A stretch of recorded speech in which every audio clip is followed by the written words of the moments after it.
Live from a research experiment that couldn't even afford undergraduates, it's Malignant Bear, featuring me, JD Graspitz.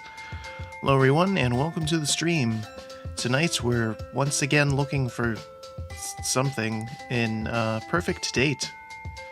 I'm not entirely sure what to think of this game. It gets a little more odd the more I think about it. I don't dislike it.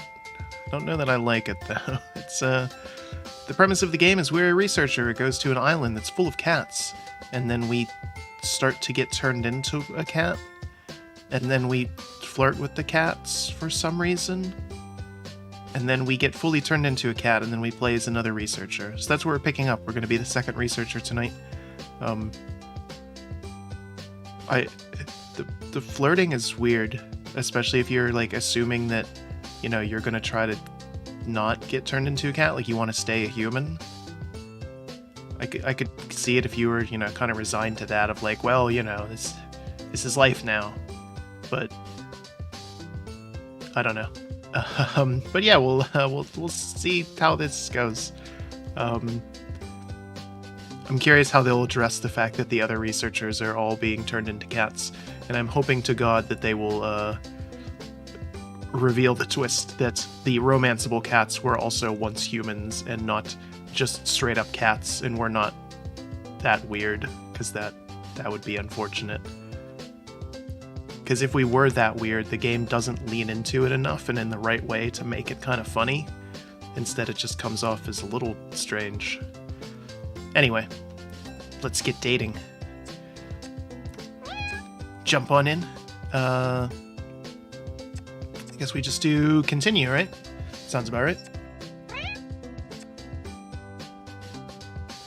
So we finished chapter 1, where we romanced the Sphinx cat, Snooty Booty, and now we're starting as a new researcher.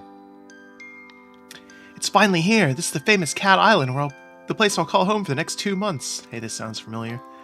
Initially, you received the letter saying I've been placed on a reserves list for the job. I thought it was probably some kind of saying no thanks and put it out of my mind. Imagine my surprise when sometime later I got a call saying there was an opening for me. Should I still be interested? I have a sudden pang of nerves that's all a dream, and rummage through my bag until I find the proof that this puts my mind at ease. This is all incredibly familiar. That's right, we were Grosspitz the first time, and now we're Gross 2. Because Gross 2's spits didn't fit. And you couldn't put just straight numbers. Okay. This all looks the same. It's my name, blah blah blah, Professor Popper, Ferryman, it's Bob again. There's us, that's Gross 2. That's what you think of when you think of Gross 2. Until he ignores me, so I pick up my bags and disembark. A beefy-looking man who I presume is island security is waiting for me on the jetty. For a second I thought it said beefly. Beefily. I don't know what that would mean. Hello. ID card. Oh, of course. It's even the same dialogue. Reach into my pocket and show the eliminated card I was given on the mainland. That strikes me as me. Yep. Everything's there. Including the meows that play anytime you get your ID card out. Had to get that wallet custom made. Alright, this way. Blah blah blah. Since we already saw all this stuff before, I can kind of skip through this a little bit. The island's beautiful. Base camp is modest. It looks like glamping. Here, there's a big tent. It's messy as hell. Can't believe you live like this. This is why you need research assistants. Come in, you must be Gross 2. Delighted to have you on board.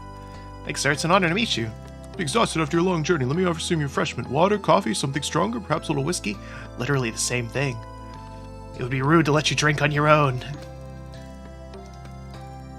I can tell you and I are going to get along famously. This is why his room is a mess. He's an alcoholic, I guess, or something.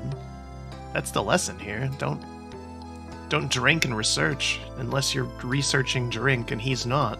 He's researching cats. That might drive you to drink. Takes a swig from the bottle, blah blah blah. Okay. If for whatever reason you would like to hear me narrate these things before, or again, to replay the first one. It's the same. It's all the same stuff. Okay, blah, blah, blah. Okay, looking for cats. We did this before.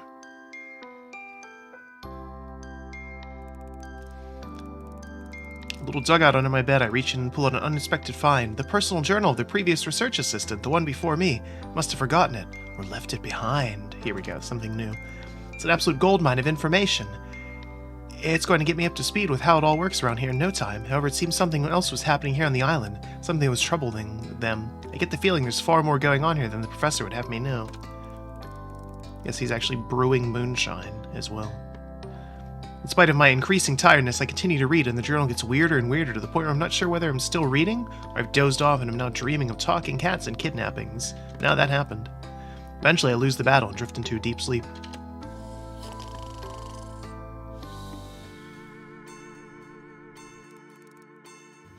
I wake with a start, and it takes me a moment to get my brain into gear. I hear a scratching sound and the rustling of paper coming from the tent flap. It's a cat with something in its mouth. Suddenly I'm wide awake. It has the journal. It's disappeared into the night. Before I know it, I'm out cold. We've done this before, except last time they stole the catalog. A little phone thing. This is familiar, I know. I read this in the journal. Something happened to the previous assistant. Oh my god. Here I am, falling into the same trap. Must be crazy. So Gross 2 was just as dumb as Gross Spitz was. Close to the danger zone. Kenny Loggins returns. We've once again been mugged by a group of cats.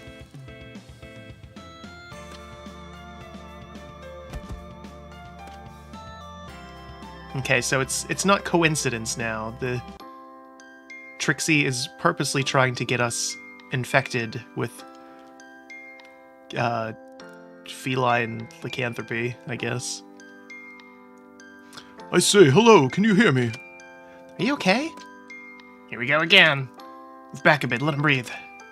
Has it been bitten? Sphinx Cat is standing over me, staring as I open my eyes. Yes, definitely bitten. Look at its hand. Bring my hand into my face, and through blurry vision I can make out several deep scratches and puncture marks. The cats watch me intently.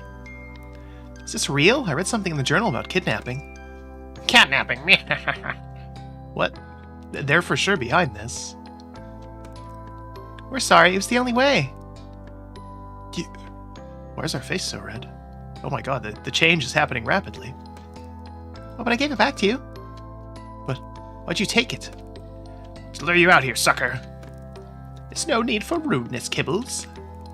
My head's begun to clear, and I realize if I talk to these cats, not only is it all true, but it's already too late. I have the sickness. Ooh-ah. We need to have a talk, human. No, we don't. I know what's going on here. I read all about it from your last victim. Now, Kara, that's not very nice. We prefer to think of you as our champion and friend. Well, you guys are some pretty terrible friends, then. That one of you threw open my shoes, too, while I was gone. Big Murphy, you silver-tongued Irish charmer. My reputation goes before me. I know who all you are from the journals. Let's cut to the chase here. We did that, dummy. You know what I mean. What happens now? Oh, that's us. We're one of the cats. Oh my god. Wait, 1, 2, 3, 4, 5. Who is this? I guess, are we just the 6th one? Is original us the 6th one? Was there a 6th one before? Or no, that was the mystery one when we had the romance options. That's right. Okay, submit. Wow. They're going for it, huh? We can romance ourselves. Keep reading the notes. That'll tell you all we know so far. But you don't know anything, because you lost your memories when you turned into a cat. Past me. Hang on, who are you? You're not mentioned in the journal. You figure it out. It's not my problem anymore. The new cat slinks off towards the forest area. Oh, we're kind of cute. Oh, don't worry about them. They're preoccupied elsewhere. Do not help the kitties. I think we kind of have to. It's pretty warm under this bus. I suppose my fate is already sealed. I may as well do my best to help you sort this mess out. Spoken like a true champion. Let's hope this one's better than the last one.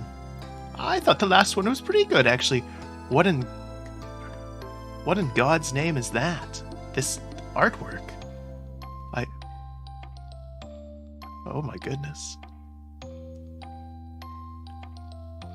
We're not the predators that are creeping on cats. It's cats creeping on people. Okay, maybe that makes me feel a little better about it. I don't know. Not by much, but...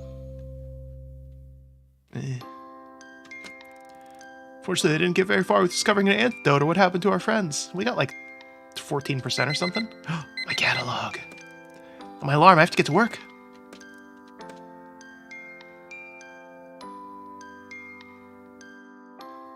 Okay, so the introduction is much shorter. Make it back to the lab. Imagine my agility levels will change. Catalog beeps.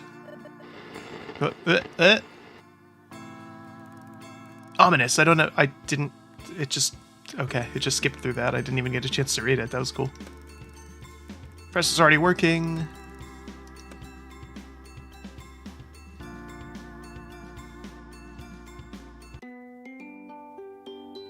Okay, oh, we're at 16.7%. Would you look at that? Wow. That's almost a quarter of the way there. Okay, first up, let's see who our romance options are this time. Floofy Butt and McMurphy. So Wilford Brimley or Irish stereotype. Offensive Irish stereotype. Either the mystery one, I guess, is not us. There's just a secret extra cat. Alright, Wilford Brimley it is.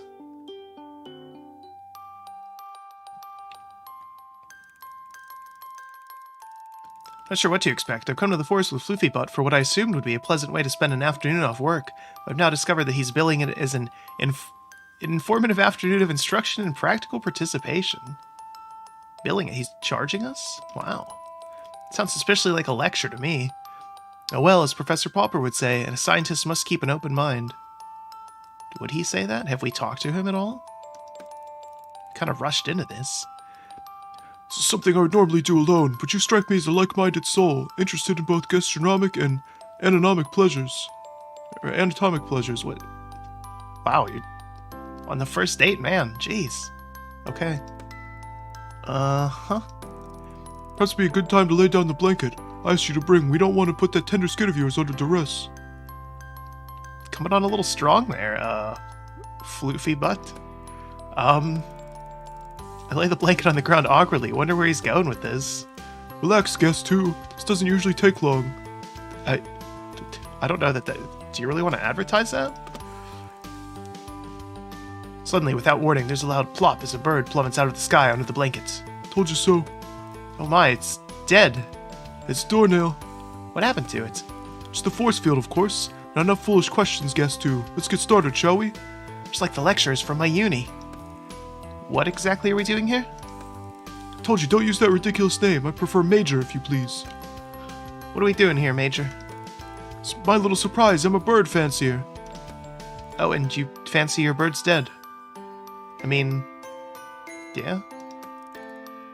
Quite, all the better to practice my other pursuit. And I'm gonna regret this, but what pursuit would that be, Major? I'm a self-taught pathologist. You mean as in post-mortem? Somewhat rudimentary, don't you know? But I can find my way around the innards of the average seagull with remarkable dexterity. That... oh. I guess that's impressive in its own way, right? Yes, well, whatever floats your boat. I'm interested in crossword puzzles myself. Not everyone's cup of tea, but it occupies a wet afternoon. Okay, back to the task at hand, Gross 2. Now I shall begin the autopsy. Keep your wits about you, there'll be questions at the end. New as the lecture. Floofy Butt pings out a razor-sharp claw and begins going to town on the bird. Incision from sternum to base. On first examination, the skeleton appears to be typical. I note there is no break in the neck, indicating that the force field rather than the fall killed the bird. I feel rather queasy. I mean, the neck still could have broken post-mortem, though, right? That's kind of that's like a basic thing. Oh, really? Yes, point of interest. Sometimes the initial zap the bird receives from flying into the force field merely stuns them. It's the impact of the fall which provides the fatal blow. This chap, however, appears to have suffered cardiac arrest. You can see from the size or lack thereof of the heart that even a minor jolt could be enough to induce seizure. Having removed the tiny organ, Major has now begun digging around inside the carcass as though rummaging in a lucky dip. We're now removing entrails for further examination. Oh, do get a better look, Ross, too. It's rather revealing. You can see something in the stomach sac. Stomach sac? Aren't we a scientist? How do we... Are we just repulsed, or do we not know what that is? Looks like... Oh, it's gold. Our lucky day, Grostu. Have a look. It's some kind of nugget. Thank you, Major. I'm not in the mood for playing with the contents of a seagull's stomach. To be ridiculous, this is not a game, Grostu. May I remind you that we are in the middle of a very serious post-mortem. I expect you, as my assistant, to maintain professionalism. Do we have a washer and dryer for that blanket? Stomach is doing flips as I hold the object between thumb and forefinger. What is this thing? It's so small. It kind of looks like a... Cripes, it's a tooth, Major. It's a gold tooth. Oh, it really was gold. Oh, good find. You're natural. Can't help but wonder why a seagull would have a gold tooth in its stomach. Presumably, Major, this is from the mouth of a human. I think you're probably right. How'd this get in the seagull? What an inquiring mind. You'd make an excellent apprentice. If you like, I could pass on to you the skills I've acquired. That would be a feather in your cap, eh? I resign myself to the fact he's not going to be drawn into speculation. Okay, well, I'll bear that in mind, Major. Don't have the heart to tell him that I came at the top of my class at veterinary surgery. I doubt that, unless your class was like you, or was one of those like sham universities. You seem very out of your element with quite literally everything. And now to the victor, the spoils. Don't be shy, I've already carved. Oh gosh, do you mean... Of course, tuck in. We won't stand on ceremony here. It's a good one, too. Plenty of fat. Do you really want to eat raw seagull carved up by a cat on the forest floor?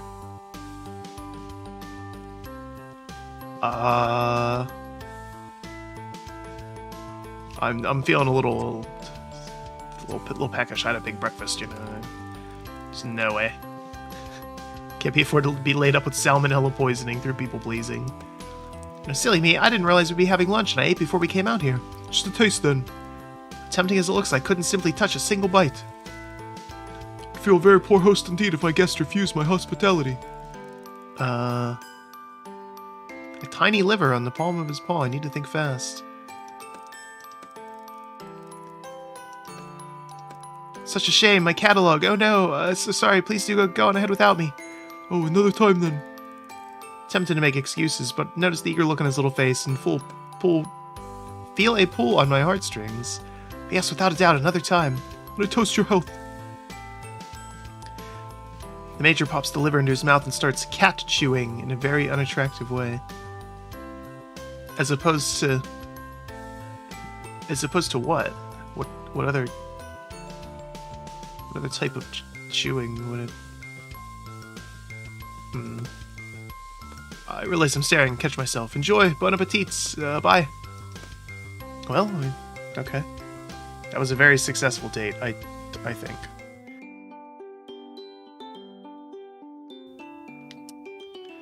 Alrighty. Research time.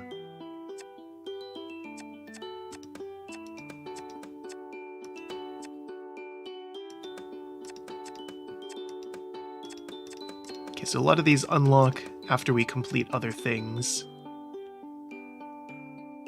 Never thought I would add feline hairstylist to my CV, but it looks like today's my lucky day. Should always add everything to your CV. That's the whole point.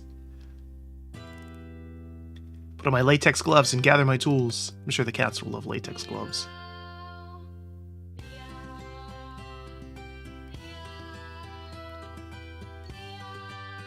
Is the music just a person saying meow?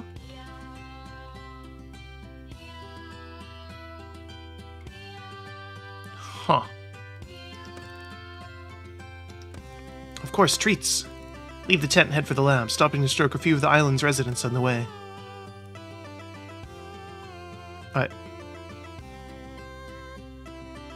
Are we already a cat? Is that what has happened here? Call to the lazing subjects as I enter the lab. I guess we're back to normal. It was a brief interruption there where we were a cat. Shake the bag of treats and the small lab erupts with hungry meows. If you want one of these, you have to behave, okay? They open the first crate, home of the grouchy old Mr. Bumble, and I gently lift him onto the counter to be groomed. Morning, Grumpy, let me check your ears. No debris, lovely. Feeling you may be discharged the next day or two. He's brought in with a mild infection, slight temperature, weepy eyes, but he seems to have recovered remarkably well. In fact, I'm going to recommend to Professor Pauper that we release him by the end of the week. Give Mr. Bumble a cheeky cuddle before we begin to brush his matted fur. Where's it all come from? There's enough fur here to make another cat. Mr. Bumble is beginning to get agitated and lets out a displeased grumble. I know, it's very annoying. Just gotta trim you up a bit and then you can get back to sleep. Resignedly lets me cut some hair around his bum and the back of his hind legs. Aren't you a good boy? Here we go. Num num. Pour some little fish-shaped treats onto the counter and the ragamuffin practically inhales them. Let's get you back in your cozy crate. Tuck him away and open the next one. Your turn, Socks, just to cut and color, yeah? Snorting at my own joke and begin to brushing the little white cat. He's a lot more lively than old Bumble and keeps trying to bite the brush. Hey, don't make me get the harness, Socks. It's no fun for either of us. Cat seems to understand and settles down, only giving the brush an occasional nip when he thinks I won't notice. Oh, hello, what's this? Notice a little red patch on his neck, just under his chin. Oh no, we have botflies, do we? Poor Soxy. Take the magnifying glass on my inner pocket and examine the inflamed area closer. Socks begins to struggle away from me. Must have been quite a lot of discomfort. Okay, Socks, I'm just looking. Stroke the little cat to try to calm him down. I hate using sedatives on the subjects unless it's absolutely necessary. After a while, I'm able to get a better look at the wound. Doesn't seem to be anything living under here.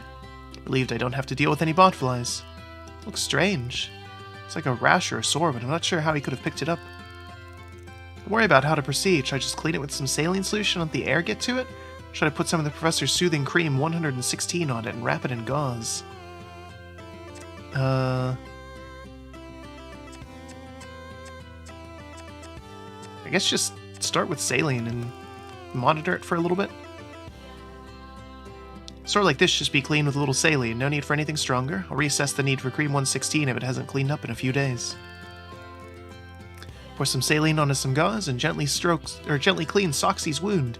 He squirms a little. It's not very comfortable for him, but generally he sits pretty well and it's done in no time.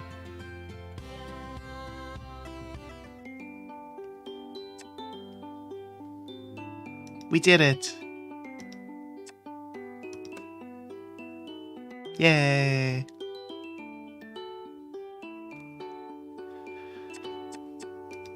Alright, 19.4% on the antidote.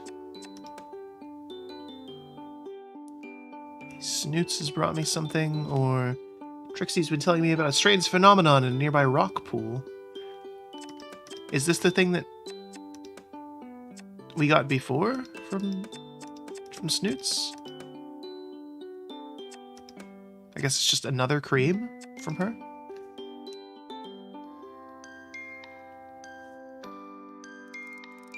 Frostu, why are you still sleeping? You really ought to be awake by now.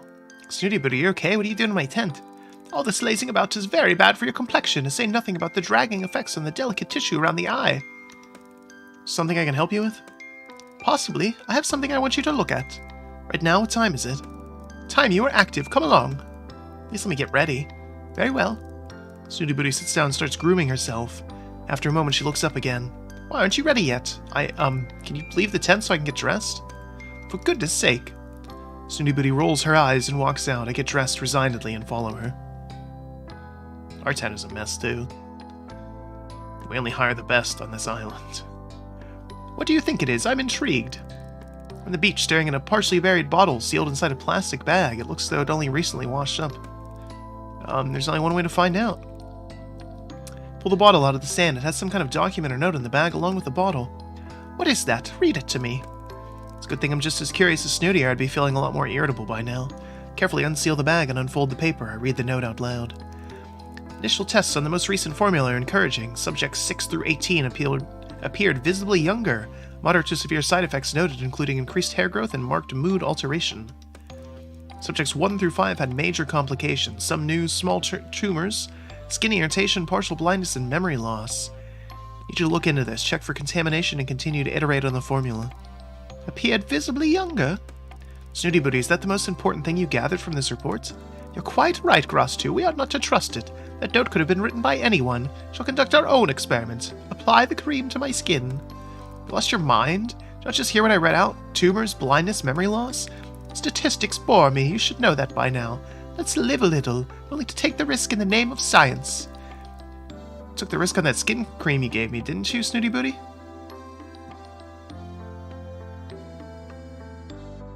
Are we... But that wasn't us. That was past us. The writing does not compensate for that. I did. What of it? You developed welts all over your neck, didn't you?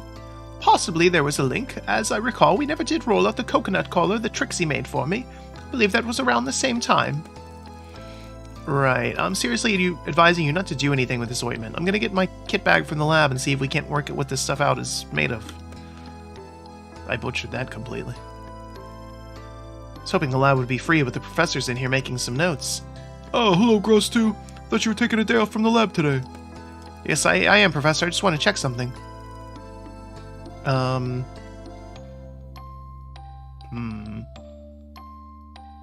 Can't take the test equipment away without the professor getting suspicious. I'll have to come back with some kind of excuse. Make an excuse. Just make one.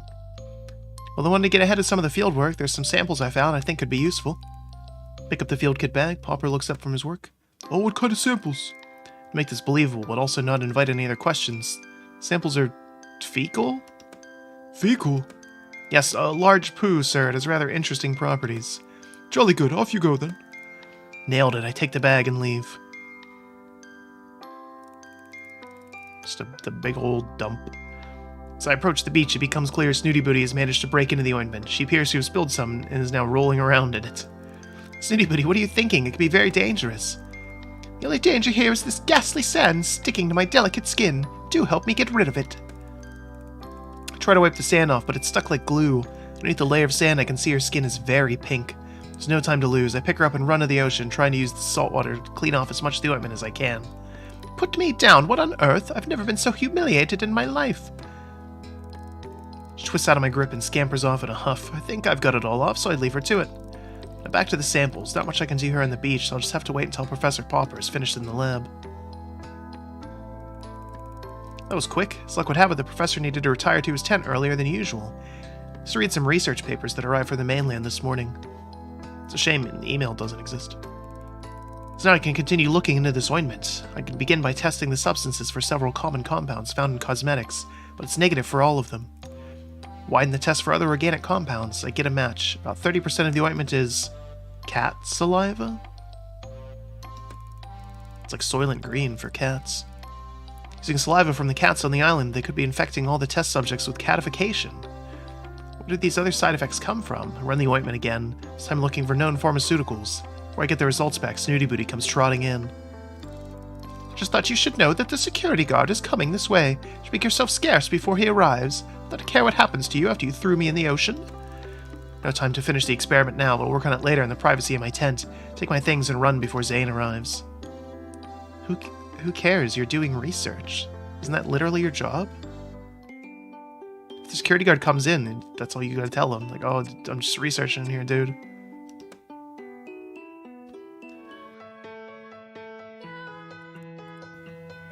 Now, let me see. Is that everything I need? Refer to my mom's recipe. Nana's original granola, amended by Mum. Large rolled oats, 4 mugs, pumpkin seeds, half a mug, sesame seeds, half a mug, sunflower seeds, half a mug, walnuts, roughly chopped handful, flaked almonds, half a mug, pecans, roughly chopped handful, dried apricots, roughly chopped handful, dried cherries or cranberries, half a mug, banana chips, half a mug. This is like a really serious oatmeal. So you have 4 mugs of that. 1, 2, 3, and 3.5 mugs of other stuff. Basically 4 mugs of other stuff, if you consider what all this other crap is. Jeez. We have banana chips, sunflower oil, cinnamon, salt, honey, coconut shavings. I forget to order the coconut? Rummage about in the supply box that arrived this morning until my hands find the bag they're looking for. Phew, coconut shavings are a necessity. Wait, even if I had forgotten them, I'm on an island with an abundance of fresh coconuts, still getting used to the island life. Set the oven to 150 centigrade and leave it to heat up while I measure out the rolled oats. I've quadrupled the quantity so that hopefully it will last the whole summer. It seems vast compared to how much I make at home, but it would be disastrous if I ran out. Would it stay good? I could see maybe, like, you know, doubling it to get you through a week. But even that's kind of pushing it. Oh, it's granola. Okay, never mind. I thought I was thinking, like oatmeal. That makes more sense. Mix the dry ingredients in a large bowl, and then I add the wet to form a golden moist consistency. I've actually added a splash more oil than suggested. The mixture was feeling a bit drier than usual. Next, I spread it evenly on a baking tray lined with parchment, partially to save the washing up, and whack it in the oven for 20 to 30 minutes, checking often because the seeds tend to burn quicker than I expect. The smell always drives me crazy. Toasty, warm, homey. I miss my mum.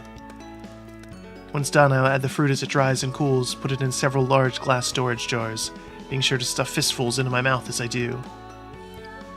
The music that's just meowing in the background is very weird. I'm glad that I turned the sound down, because that would be incredibly distracting.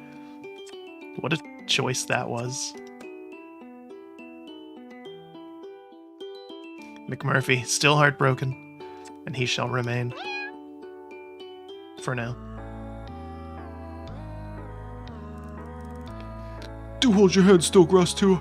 I can hardly see a thing with you shaking like that. I hold the binocular stable in front of Floofy Boots' tiny cat face. It looks ridiculous.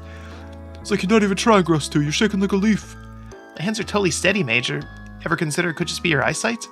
How do you know I have the keen eyes of a goat? Goats aren't exactly known for their vision, Major. Just because the world is full of ignorami. Well, what can you see?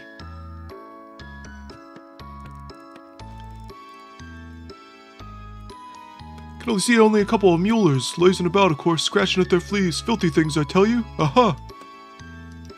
One of the bigger ones is emptying its bladder. That could mean they do eat and drink on a regular schedule. You don't say. If we're able to find out where their water supply is, we could lace it with a mild sedative and bring the incapacitated sample to the beach and... Just unfinish that sentence, Major. No cats will be harmed during this mission. Oh please, the subject will not be harmed, just slightly bewildered for a day or two. But why? To examine it for a start. Just like to see how they react when one of theirs goes missing for a change.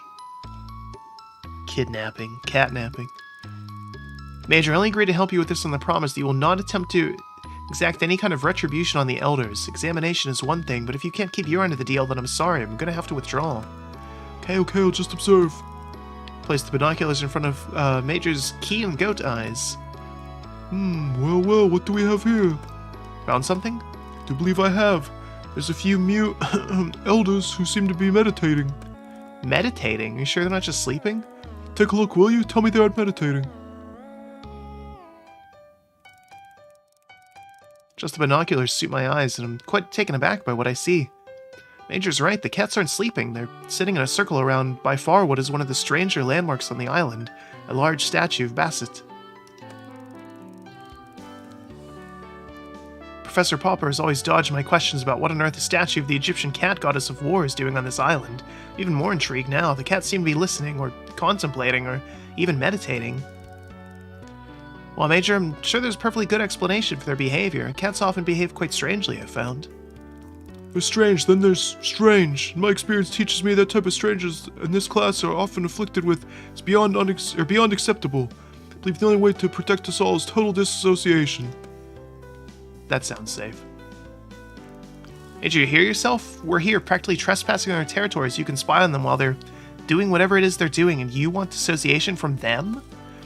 One must know one's enemy, Grass 2. How are they your enemy, Major? They've never done anything to you. I know, those mulers are wholly responsible for the problems of this cursed island. It's about time they were held accountable. They're the carriers of the cat virus. If it weren't for them, you wouldn't be afflicted with the illness. No, actually. If it weren't for you dragging me to them to get bitten, then I wouldn't be afflicted with the...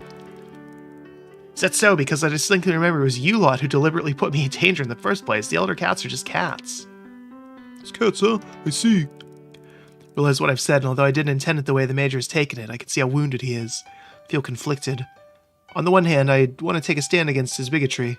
It's not helping our progress, and I believe it may end up ruining our friendship. Uh-oh, a choice. On the other hand, I know he has a good heart. As Trixie says, he's just stuck in his ways, and it would be wrong of me to start pushing my views onto him. Perhaps I can lead by example and practice a little more tolerance myself. Yet be diplomatic and quiet. Come on, Major, I didn't mean it that way. You know, I have the highest regard for all cats, and particularly you. For you, Gross, too. However, I must say I find it increasingly difficult to fathom how such an intelligent person as yourself fails to recognize such obvious truths. Okay, perhaps I haven't given you a fair hearing. Maybe my own opinions got in the way. Let's go on then, you have my full attention. Teach me, Major. That's more like it. Pulls himself up and fluffs out the fur. Gives him an air of self-importance. So much that in spite of my promise to be more open-minded, I'm already feeling a bit irritated. See, what you and the other pedestrian-minded inhabitants of this island will not do is look at the undeniable evidence that this species is the cause of all of our problems. The evidence being? Well, firstly, they have segregated themselves from us and created a ghetto where we have been made unwelcome. That is an act of hostility. I want to point out that they haven't created anything. They've always been there, but I'm practicing tact and diplomacy. Secondly, they carry the virus. Feline transitional gene? Quite. They're trying to infect everyone, make us all like them. They will have their way of it, too, if we don't fight back. I bite my tongue and resist telling him it's far more likely they're trying not to infect anyone. They simply want to live and let live. They probably don't even understand the effect their bodily fluids have on other species. Thirdly, it should be obvious to everyone that they've made no attempts whatsoever to learn our language. If they were congenial towards us, they would surely have tried to communicate with us by now. I try to keep my voice amicable. I know how frustrating it is when you can't make yourself understood, Major. Very frustrating. I'm glad you see that, Gross, too. At least I have one ally in all this. Maybe now's the time to strike. You know what, Major? I'll bet with your superior intellect and my research skills, we might be able to find a way to learn their language. I hold my breath. Why on earth would we want to do that? To communicate? You lost your mind, Gross, too? Say nothing of your sense of smell. Huh? I doubt you have anything worthwhile to communicate. They're no more to us than insect under a microscope. Oh. Smell, however, that is rather overpowering. Should we call it a day here and go somewhere where the air is more pleasant for a lunch? Feeling very uncomfortable now, and I want to get away to think. Actually, Major, I have to get back. I'm on feeding duty today. If you like, I can put something by for you. Very well. I should call by the mess tent later tonight. It's making my way back to camp. I can't help but feeling I ought to have handled this differently. I wonder if honesty may have been more progress with Floof. Diplomacy feels like just pandering to him, really.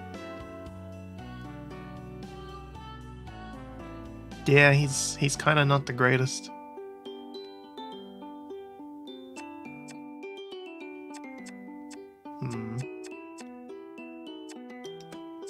Guess we'll do 2 in a row with him, and then we'll start working on the other stuff.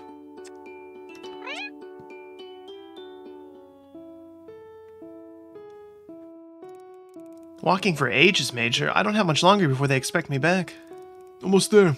Needs to be as close to the danger zone as possible to deter snoopers. Few cats and even fewer humans come this far out, which ensures my deposits are safe. Deposits? It's an act of trust, you understand. I believe our recent disagreement and resulting reconciliation has made our bond of camaraderie stronger than ever. I would like to solidify our reunion with the sharing of something quite private and important to me. Feel slightly awkward and mumble incoherently in response. Yes, what's past is past. Water under the bridge and all that. I'm delighted though, and would have reviewed and modified some of your stronger opinions, Major. Updated your map, so to speak. Indeed. Though for the record, I'm still uneasy about the elders. I grant that finding a way to speak with them might prove more insight than I'd assumed. Really are on the same page now, Major. Come to a halt. I can smell the pungent scent of the elder cats. Not been this close to them since that first night. It makes me uncomfortable. I feel surprisingly reassured to be with Floofy Butt. This is it. We must be completely silent now, so you have to cease that unattractive sound you're making. I'm out of breath, Major. I can't help it. But to show you, it's taken a long time and a lot of effort on my part. If anyone else should get wind of its whereabouts or even its existence. It's okay, I get it. I swear the most prestigious of pinky promises that I will not utter a word to anyone about what I see today. Major seems satisfied and makes an effort to straighten himself out before motioning towards the large tree. This, my dear, is treasure. What a handsome tree you have there, Major. Very tall and proud-looking. Congratulations. For goodness sake, come over here. Major leads me around the enormous tree to its hidden side, which has a large hollow in it that looks like it leads to a tunnel. Good God, man, are you digging an escape route out of here? What on earth are you twittering about? Use your eyes and your mouth less. I noticed then that hidden in the dark recesses of the tree is the outline of a large object which my eyes won't allow me to see clearly. What is it? Be shy, Grass 2. Get in there and have a proper look. I've no choice but to crawl into the cavity for closer inspection. Run my fingers over the item and deduce it is made out of old splintered wood and has cold metal adornments on either side. I use them to drag it out of the tree, and half light I'm somewhat unsurprised to see it's an old-fashioned treasure chest. We expect nothing less from the Major. What? How did he move it there? Still a cat. It's quite large. Well, open it, my dear. You wouldn't need to worry about the lock. It's quite broken. Do as instructed. Oh my giddy aunt, Major, how on earth? Chest is filled to the brim with sorts of shiny things, jewelry, gems, coins, trinkets, ornaments, baubles, and all manner of curios. Major lets out a low laugh. Allow me to regale you, human, with my vast adventures and conquests. Settle down and allow the Major's voice to wash over me as I play with some items of frippery from the chest. This game is very British. Oh, that coin you're holding. There's a very interesting story attached to that. Do you know how old it is, Grass 2? I believe the date on it should still be legible. I remember the night I found that. I'd gone for a long walk along the beach and it was blustery and dark. Feel for the first time how exhausted I am. The walk has sapped all my energy. So I fought with the elements. Look ahead and notice the sky is much darker. I'm lying down, although I don't remember doing so. Valiant and victorious to thunderous applause. I hear a low grumbling sound. Thunder? And a flashing behind my now closed eyes. Surely it's a storm, but there's no rain. That's odd. No wet, just warm and dry and hard to breathe. And I bellowed defiantly, "You cannot have them!" But the mules were already encircling. This should get up now. Since my eyes won't open, that's a pity. As I bit into the still beating heart. Wow, this story is intense. He's killing people. Or cats. They might be people. Do you believe I'm paralyzed? That's a shame. I try to move my fingers. Nope, they're not listening to me. Wake up. Flurfy Bert? What? Wake up, we have to get you out of here this instant. Up you get, that's it, come on. As I come to, the world looks dark and distorted. This doesn't look dark to me. It looks pretty bright and colorful. So we're walking because the trees are passing my line of vision. My hands hurt. I look down at them. They're pressed firmly to the earth, one moving in front of the other. I must be crawling? I don't know how much time has passed, but I wake up on the sand. Inspect my blistering hands. Floofy Boat is standing next to me, facing the sea. Did I dream all that?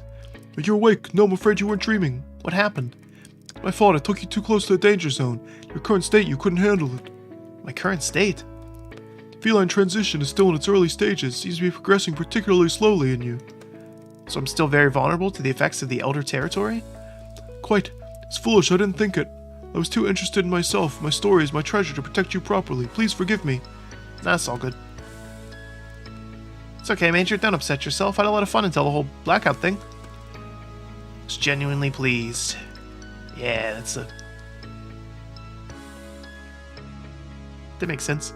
Really? I have been told I'm a very good raconteur. One of the best. How much did you hear?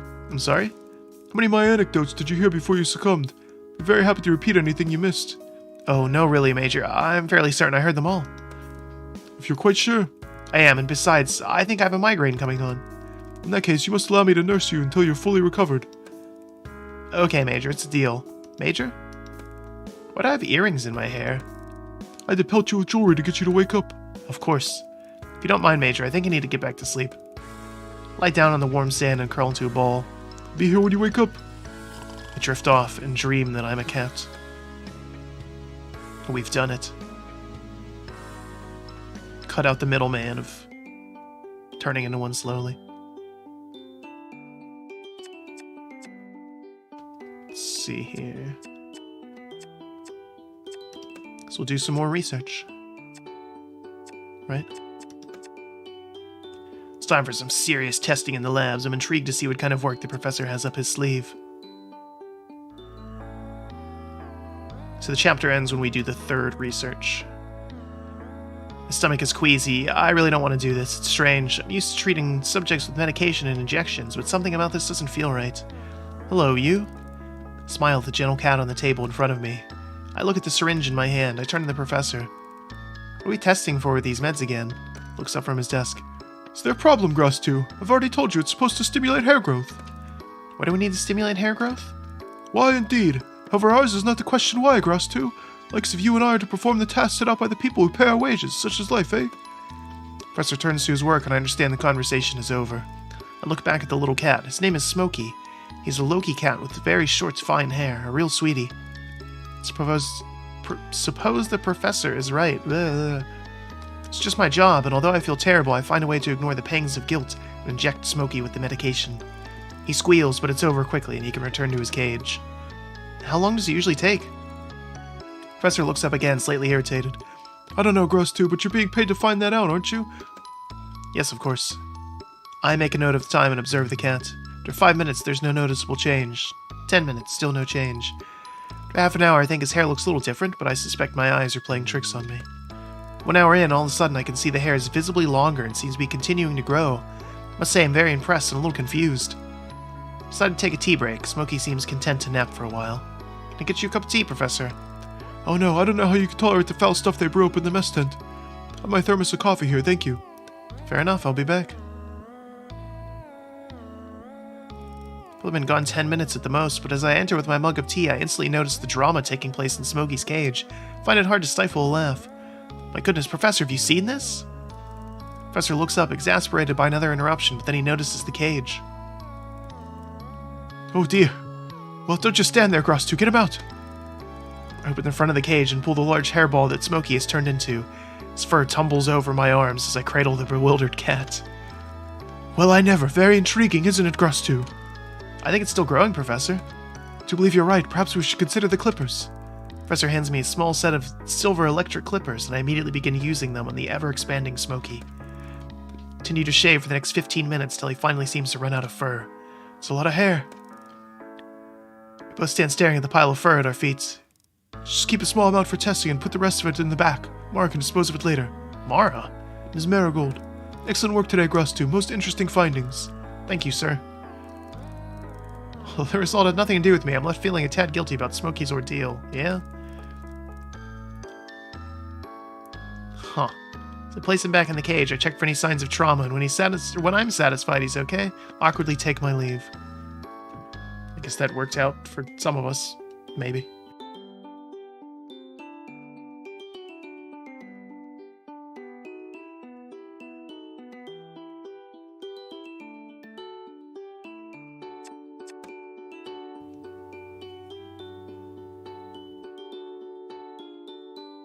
Alright, so we have to rest and get another weird dream.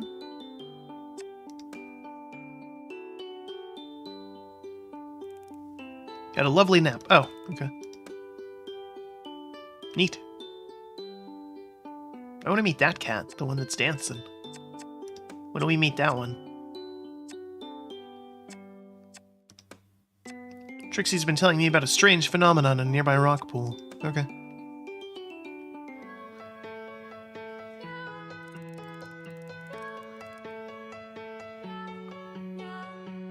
This music. Taking some time off today so Trixie can show me the water pool she's been telling me about. Some sample bottles in my backpack along with some food and a blanket. It's nice we can have a picnic lunch there. These pools appear to be different colors? They don't appear to be, Yumi, they are. We can't prove that until we've tested them. Reflection, refraction, and dispersion can play some fancy tricks on the eye. Pooh to your testing. Take all the magic away, science person. It makes your world very dull, I think. Maybe you're right, Trixie. Let's wait and see what wonders you're going to show me, eh? That's right, this way. Science person. Disappeared from my sight. I run to the cliffside where she was walking, and looking over the edge, I can see she's jumped to a small rock shelf, about 4 meters down from where I'm stood. Come on, you can do it. Don't be afraid, you can't. We're concerned about how we'll get back up again. There are kind of steps further along, but this way is closer to the entrance. Not wanting to appear much of a killjoy, I clamber over the edge and lower myself down, dropping the last few feet. Impressive! You're getting a fine feline spring in your step. You say so. I'm worried I may have twisted my ankle, but I don't want to say anything. Follow me, Springy. She disappeared again. It's like keeping up with a jackrabbit. Follow my voice. And suddenly an alarming sound is coming from in between two rock faces. It's high-pitched screeching and very loud. I squeeze through the crevice and am in what looks like a cave without a ceiling. Trix, stop! Sound is amplified in this enclosure. It's become deafening. Sorry, Humi, but it feels so good. Have a try. What? Yell, shout, scream, sing! The top of your voice as loud as you can. Really? I feel self-conscious when I'm dying to have a go. YOLO, and it's so fabulous. She makes the noise again. This time I join in. It's fantastic. The acoustics are something else. It's like an amphitheater. Eventually we run out of steam and I flop to the ground exhausted and exhilarated too. How weak are we? That yelling is just like, oh geez, that's... Gotta burn a sick day for that one. We've caught our breath and ready to push onwards. I'm getting the feeling that all of the researchers just... They weren't... They didn't send the best to this island. Just every possible problem you can think of. Not particularly smart. We're not good at science or deductive reasoning. We get tricked easily. We're not strong. We're apparently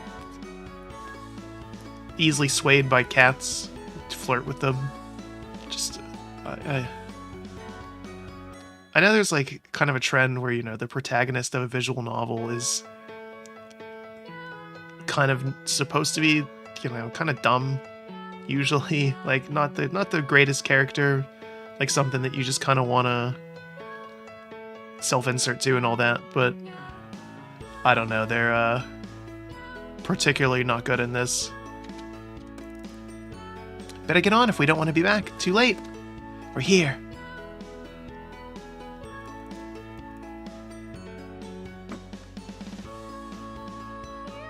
Surprised. I was expecting something more impressive, I suppose.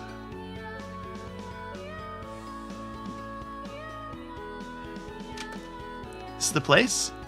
Look around, and for the first time I noticed several small pools of water, not much larger than puddles, around the edges of the enclosure. Oh, I see. Bend down next to the nearest pool and see straight away that it is deepest red. Looks like blood. Look at mine, like liquid sky. Across the opposite side where Trixie is sitting, and sure enough, there's the clearest, richest blue water, and melted emeralds. Again, I follow her to find another pool as green as spring foliage. Another of deepest purple, and one of orange, yellow, pink. Well, it certainly is amazing as you said, Trix.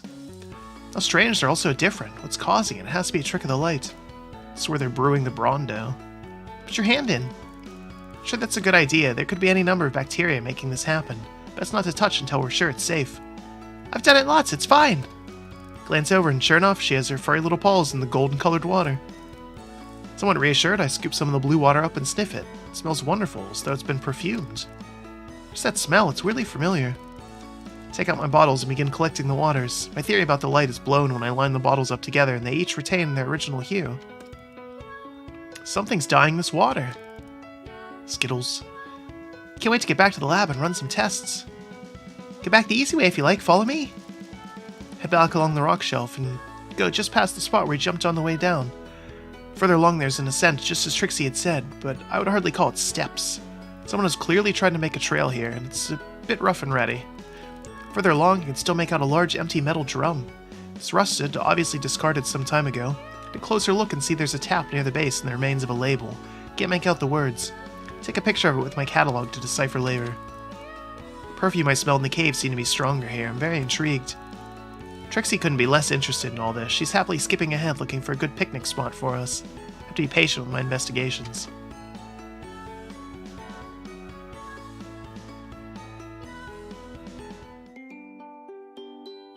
Alright, well. Okay, so we can't do research because that'll end this researcher. Do we have the final recon yet? We do not. Okay.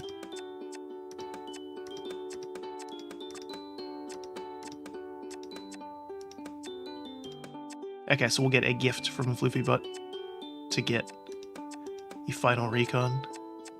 Alright.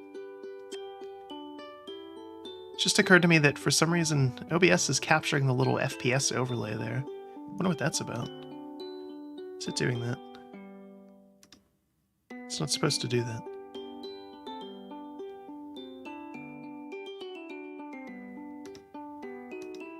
Huh. Oh well, whatever.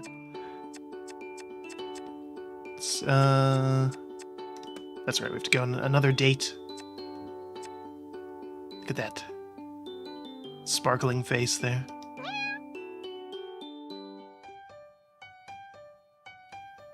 Another treasure chest. Rushed out to the forest on Floofybutt's insistence that I meet him at the location of his treasure chest. After the incident, we called on McMurphy and Kibbles to help us drag it to a new spot, further away from the Elder Territory. Major, you okay? I was in the middle of preparing for my lunch when I received your urgent summons. Quite. I was pawing through my collection just now and couldn't help but reflect upon some of our adventures. Oh, so you dragged me away from the kitchen to reminisce? Indeed. I've grown rather fond of our expeditions together. I do seem to find more unique articles when you accompany me. Train me well, Major. Any advancement I've made in the treasure hunting field is entirely thanks to you. Yes, I mean, no, you have a natural ability, rather impressive. Flatter me, Major. Not at all. I'm a fair cat, and it is my belief that good work deserves just reward. Reward? Indeed. And I so felt it would only be right to let you keep an item from my inventory, so you may start a collection of your own. Aww. You can bat it under large furniture and forget about it, too. It's kind of you, Major. I'm touched. Let's have a look, shall we? You may choose whatever you like, my dear. Absolutely anything. Here in the Floofybutt's treasure chest. All of the gems and bits of precious metal sparkle and glint in the sunlight. I gently move some of the bijou trinkets out of the way and dig deep for the good stuff. Wow. Grasp a red gem almost the size of my fist. I wonder if it's a ruby, but before I begin to examine it, Major has swiped it away with his paw. No idea what that is doing here. Let's see how this is gonna go. Anything else, Gross, too, whatever you like. How about this? I untangle a string of pearl, creamy and iridescent. Clearly something very good quality even to my untrained eye. Major looks uncomfortable. Yes, they're rather special, aren't they? I do have a particular fondness for them. Let him off the hook as my eye catches something dull and cheap looking. Major, what on earth is this? Filthy bauble sticks out like a sore thumb amongst the shiny baubles Major likes to collect. Oh, that heavens, I forgot all about that thing. It might suit you. You shake it, you'll hear something rattling about in there. I do believe it contains a note or script of some kind. He's selling it to me. Silly, really? I did get it in my head to find a way to open that bottle, but the cork is wedged tight. I choose this to start my collection, Major. Really? That old thing? I can tell he's absolutely delighted. Yes, and I have an idea how to open it. Go on, you have my attention. I whip my apron off and loosely wrap it around the bottle, then smash it unceremoniously against the side of a tree. Good gracious, Grostu, how lively of you. Feeling the real treasure is this. Carefully pick up the parchment from amongst the shards of glass and cast a cursory eye over the faded scribbles. A genuine message in a bottle. This could fill in so many blanks about the history of this place. It's going to tell us to drink more Ovaltine. Piece of paper? Well, Major, this is not just a piece of paper. This is better than anything I could have hoped for. That's what you deem to be treasure, then please, be my guest. Thank you so much. Grin from ear to ear. Must go now, though. It's late for lunch duty.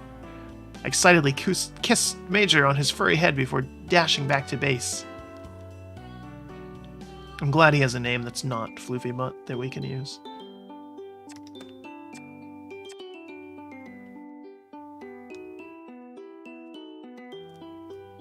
Alright, so we can do the final bit of recon, then rest to do more romance, and then the final research.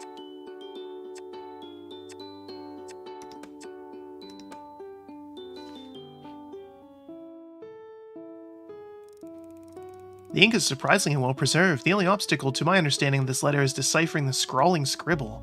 Some words I can make out: punished, God, and presumably the signature at the bottom, Bill. Oh my god, this is a tie-in to Metal Gear Solid. Make out some other words, and they appear to be badly misspelled, or possibly not even English, but some other hybrid language, maybe colloquial? I spend an hour or two, though it feels much longer, attempting to translate each character and syllable into my notepad. Obsessively write and rewrite words until a sentence takes shape, and I am eventually left with something quite legible. Once I'm satisfied that each word is correct and each sentence has meaning, I read it through from beginning to end. To whoever finds this bottled message, we've been cursed, we've been judged for our sins, we wrecked on the rocks, I couldn't tell you where we be, but I think it is hell. The cats, they're everywhere and they won't forgive us, they know what we done. My guts burned for food, I had no choice, I had to eat, I regret it now, God help me, I do. Now I'm cursed and the boys are too. The cats are eating us slowly from the inside. It burns me more than hunger, it burns me rotten. They stare at me all the time with their yellow eyes, they know what we done. They're getting retribution. Justice. God help me, I pray for death. If you find yourself in the path of the Infinite Island, turn back. Don't do what we done. Leave them. This is their island. I need my little Lucy to know I love her. I'm sorry, Petal. Bill. Read it again and again. Seems the more I read, the less it makes sense to me. How did that not make sense? They shipwrecked on the island, ate a cat, and then that cursed them with the cat curse thing. Yeah. The ship crashed, they survived. I'm not sure if they were very lucky or very unlucky. Cats won't forgive us, I had to eat. Skin prickles with goosebumps. Who knows what lengths anyone might go to in order to survive. I'm sure I'm capable of a lot more than I'd like to believe. Sat here in the comfort of my tent, but this? My stomach turns the thought of it. I can understand what Bill means, but the next part is less clear and more disturbing. Eating us from the inside. Like food poisoning? The thought of that is bad enough. I've eaten a few dodgy prawns in my time. I shudder at the memory, but I can't help thinking they mean something else, something worse.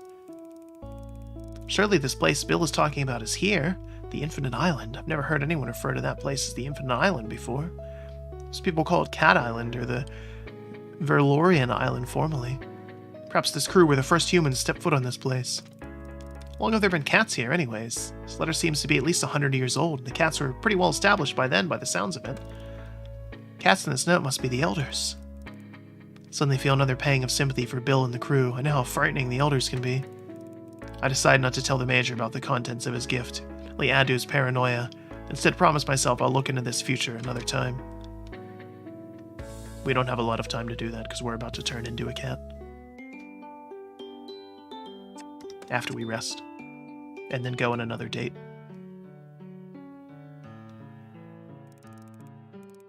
Trixie and Kibbles have brought me to the ridge where the pools of colored water were.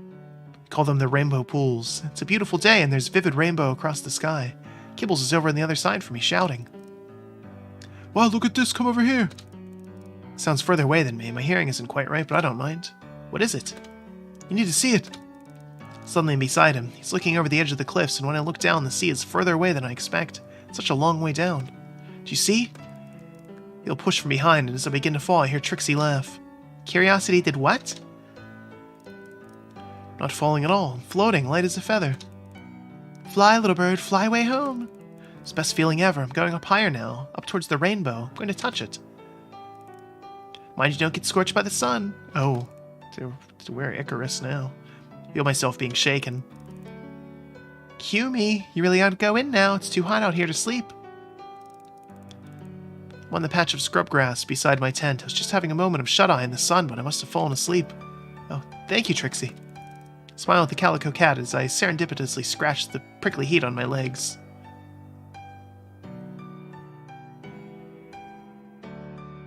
We did it.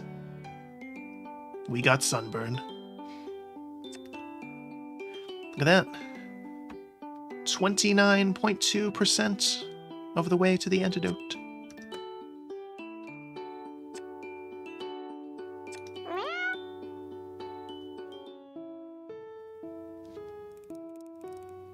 Taking a late stroll along the beach, walking off my dinner when I spot a familiar shape in the distance.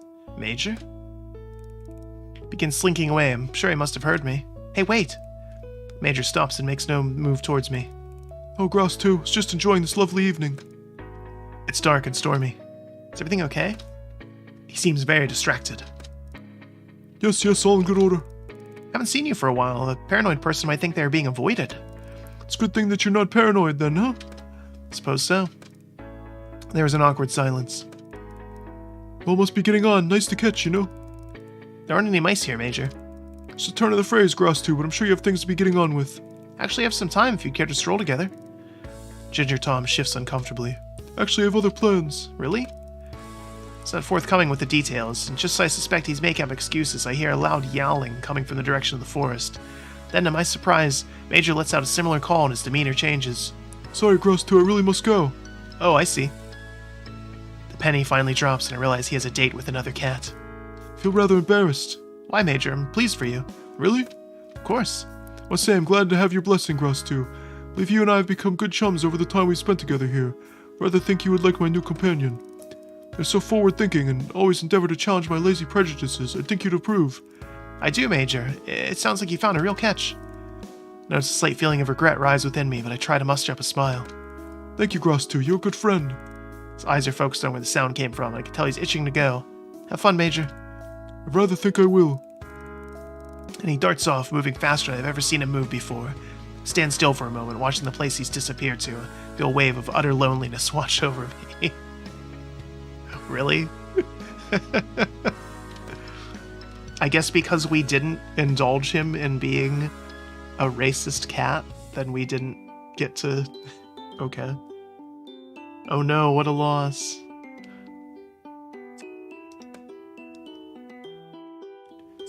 Yes.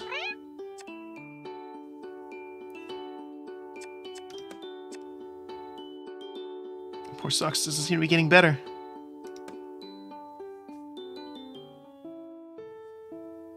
So Socks was the cat that we used the saline stuff on before. If we had picked using the cream the first time, would we have just not gotten this? Or would it have forced us to do this later anyways? Worried about Socks. None of the treatments so far seem to be cleaning up his wound. Cleaning the area with saline solution seemed to do the trick at first, but after a few days, the site got too sore to even touch with a soft cotton pad. Not seeing any positive results, I decided to swallow my doubts and use Cream 116. I'm worried that I should have stuck with my gut feeling and not used the cream because it's even worse and I've exhausted my other options. How best to proceed? Decided to ask the professor. Yeah, I was going to say maybe ask the actual scientist. Sorry to disturb you, sir, but I need your advice on Socks. Send pic, please. Snap a picture on my catalog and send it to the professor. This looks nasty. Have you tried Cream 116? Stage 1 protocol was used first, cleaning with saline solution. I tried the cream since, still inflamed. Persevere with cream. Takes a while, but it'll pay off. I feel doubtful, but resign myself to the professor's seniority. If unsatisfied, try steroid formula in fridge, red bag. Rummage around in the fridge until I find the red bag behind a box of vitamin supplements. Got it. Thank you for your help, sir. Pour the milk into a small bowl and relieve that Socks seems to like it. I sit with him as he laps it and keep an eye on him for a while. After about an hour, I'm satisfied he's sleeping happily and all his vitals are normal. I guess that was it, okay. The next researcher's gonna have to pick up on what happens to Socks. I guess it's too late for us. Sitting in my bunk looking around at the empty tent that has been my home for the past 8 weeks. It's astonishing how much rubbish you can accumulate in such a short period of time.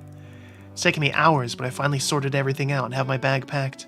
In some ways I wish I was staying, but I know if I'm going to make any more progress in the antidote, I'll need expert help, the kind I can only get on the mainland. It's time to head out. There's just one thing left to do.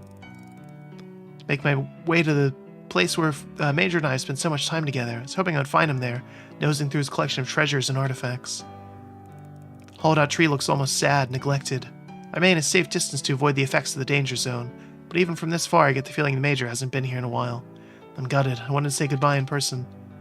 Major, are you here? I'm satisfied he's nowhere around. I take out the small pillow I made for one of my t-shirts. It doesn't seem a lot, but I put so much effort into making it. I stitched our names in a little heart and I drew some seagulls around the edges and stuffed it with catnip. Thought he might appreciate a bit of comfort with his advancing years. I only hope Snooty Booty doesn't get her claws into it. Place it at the foot of the mighty tree under a couple of palm leaves and make my way to the dock without looking back. What happens if we turn into a cat when we're back in the mainland? Okay. I have some questions now. Joe, the strange boy who runs the ferry with his dad Bob, is waiting on the jetty. You're almost late. Not in the mood for his nonsense today. I feel miserable. I'm not though, am I, Joe? Almost late is not late. Something got your goat? Ignore him, make my way onto the boat.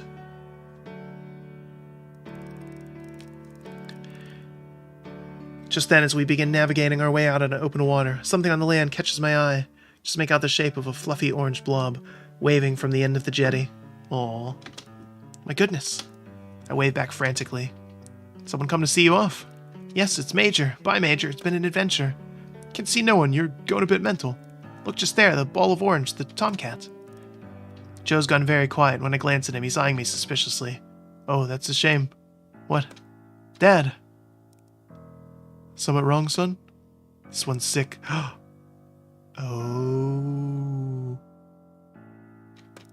I don't understand. I'm fine. Bob appears from the driver's cabin. It's all right, son. You go take care of the steering wheel. Good lad. Joe does as he's told, leaving Bob and I face to face. Is there something wrong, Bob? Afraid there is. It's not personal. I happen to like you. He's reached into his pocket and is aiming something that looks like a pistol at me. I laugh nervously. This must be some kind of prank. It's just, we can't have you going back to the mainland and infecting normal people, can we? Before I can answer, everything goes black. We died. We literally died. Oh my god. Okay. Well.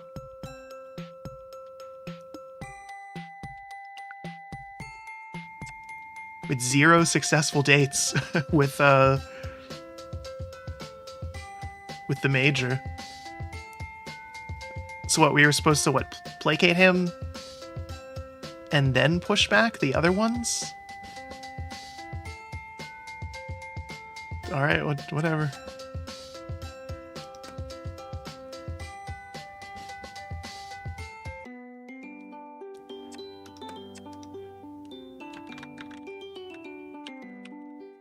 Ross 3 time, I guess.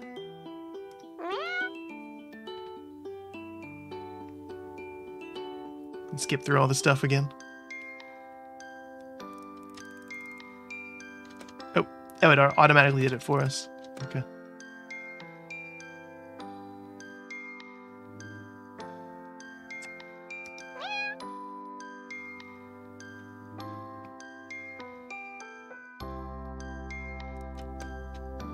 Okay. Camp, blah, blah, blah. It's total pigsty in here.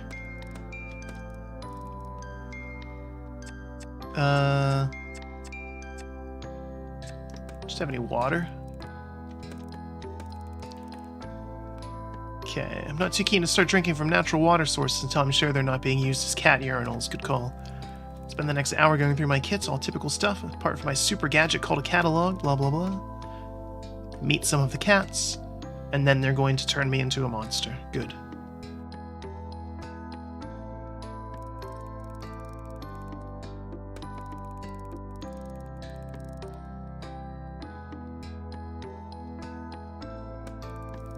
Maybe the last researcher was prone to flights of fancy. Makes great bedtime material, but I stay up reading until my eyelids begin to close.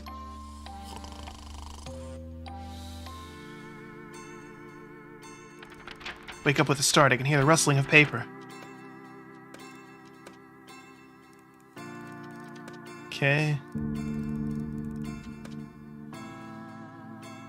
Been here before.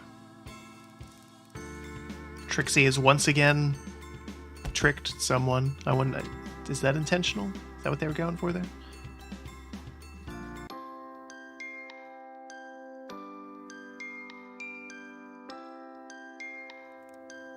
Okay, so we don't get the original Grauspitz. He's wandered off into the woods. He's fully accepted being a cat. And of course, Gross 2 was killed. So, wow. What an ending. I didn't think we would die in this game. Same as before. Okay. I have the sickness. Help the kitties. Okay. Last one didn't get very far. Yes, they were shot. Catalog, blah, blah, blah. Alright.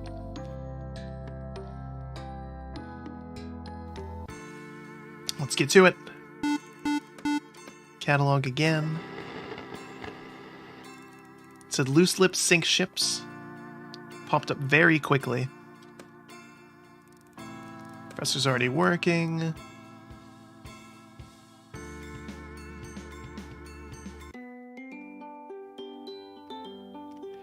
It has occurred to me that there is no skip function in this game, like to skip large swaths of dialogue, which isn't so much of a problem right now because there was just like a couple things, that took all of a minute or two.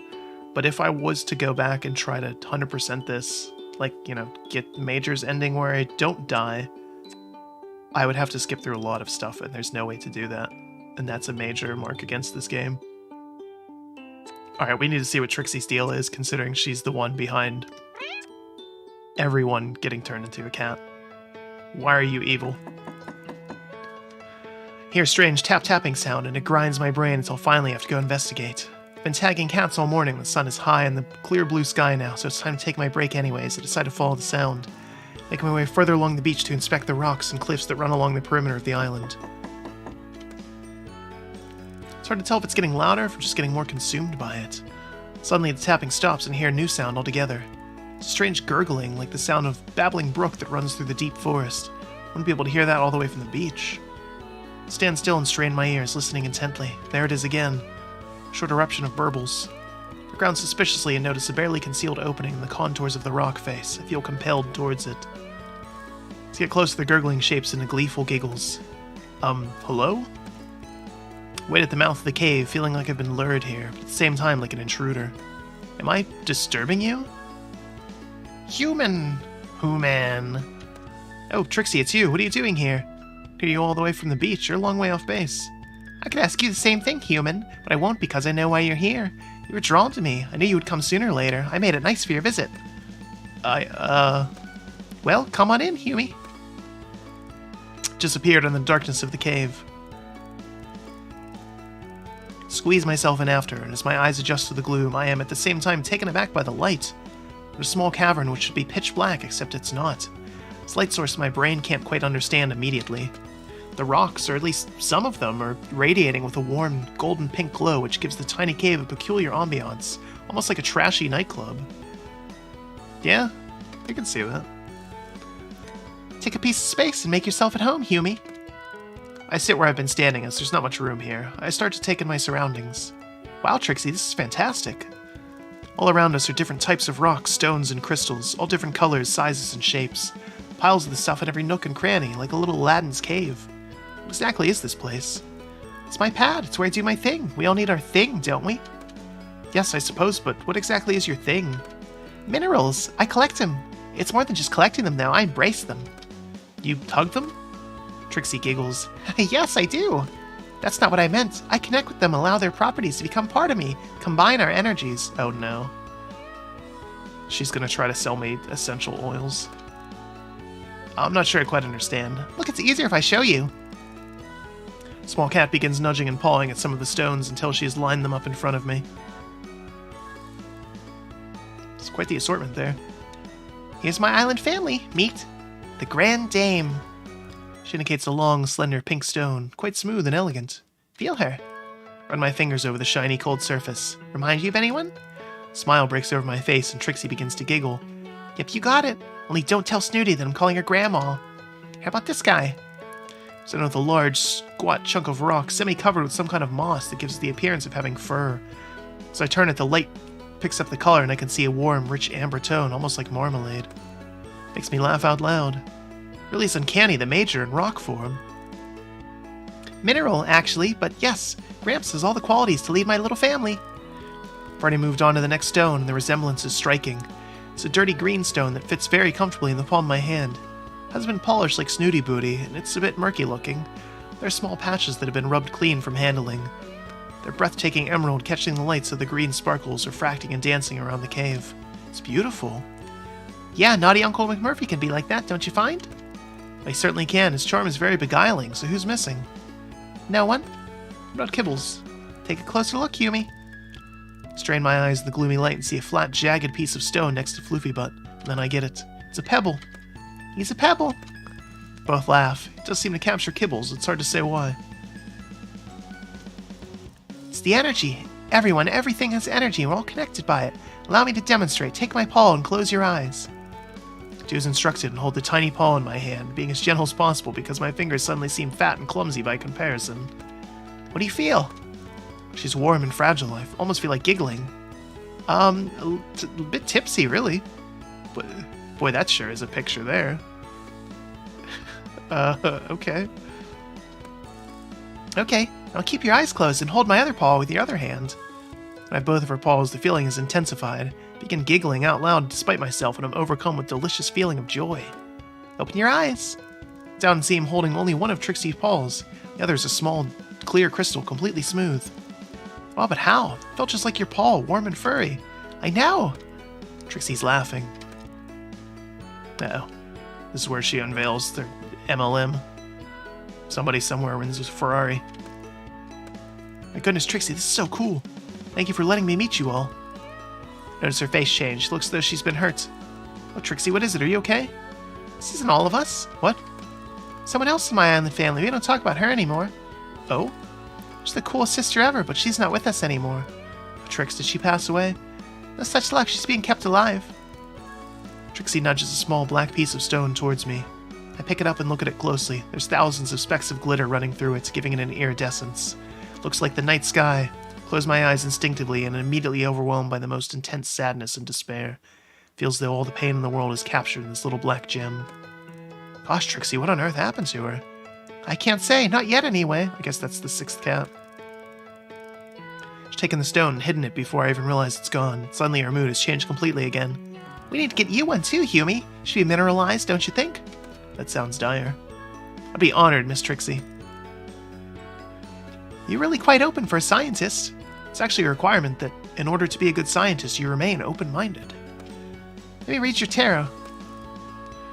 I'm a bit thrown. That came out of nowhere. Hey, how does she have tarot cards?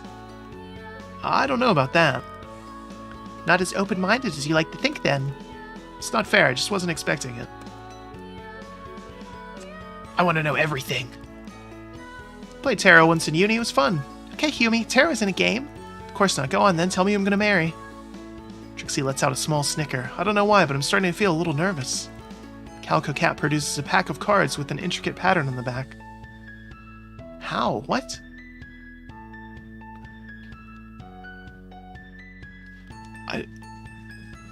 What? How? How does she... Does Trixie have thumbs? I still don't understand the level of knowledge that the cats have, I guess.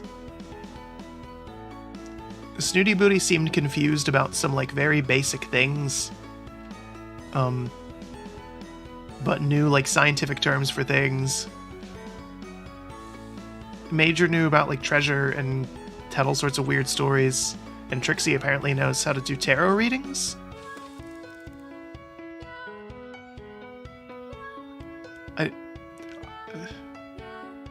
That's a cool deck. Where'd you get it? I guess we'll just keep moving. It's weird. I don't understand this game at all. McMurphy got it for me. He won't tell me where from. He finds the coolest things. Trixie places the pack of cards on the floor, begins waving her paws over and lets out a strange yowling sound. Finally, she stops and fans the cards out in front of me. Okay, your turn. Close your eyes and slowly turn your hands over the cards until you feel drawn to one. Touch it lightly. Repeat until you've chosen 3 cards. I self-consciously do as I'm told, relieved that I'm not expected to make yowling noises too. You could. It'd be a lot cooler if you did. Touch 3 cards, and when I open my eyes, Trixie's holding them in her paw, looking thoughtful.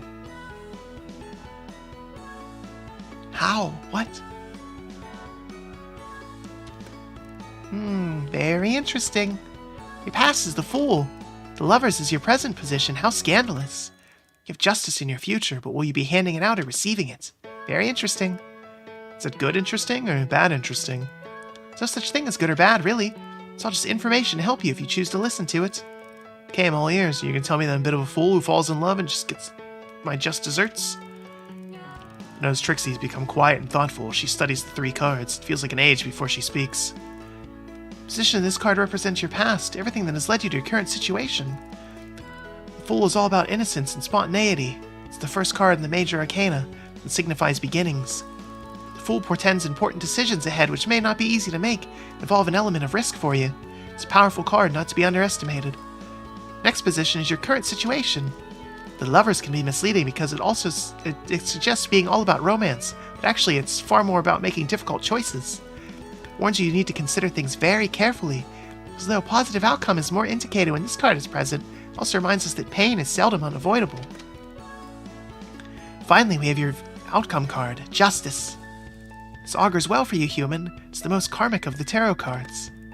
Behave with integrity, loyalty, and courage. You will achieve fantastic results, gain the highest possible successes. Beware, though, that the sword cuts on both sides of the blade. If you sow the seeds of discord, you will reap disharmony in your life. It's a longish pause, and I realize she's finished my reading. Thank you, that was fantastic. You're really good. What did it mean? Literally just... How dumb are we? This is the worst one yet. This researcher is a moron. Gross 3 is terrible. He doesn't deserve Trixie. She went through a lot of work to do that tarot card reading. Every word, I just don't know what it means. Go away and think about it. I'll try. Just remember, it's all about interpretation. And listening? Interpreting the cards is easy. You'll need to listen to your inner voice, and the cards will help you hear it. I have much to learn. Happy to teach you, Humi. She's beaming and glowing in the strange half-light of her magical cave. The effect is quite hypnotic. I should look forward to that, but now I have a date with a microscope. Soon, Humi, soon. Creepy. Make my way out into the bright sunshine and take a deep breath. Not sure what all that was about, but I think I rather liked it. She told you what it was about. God, we're dumb.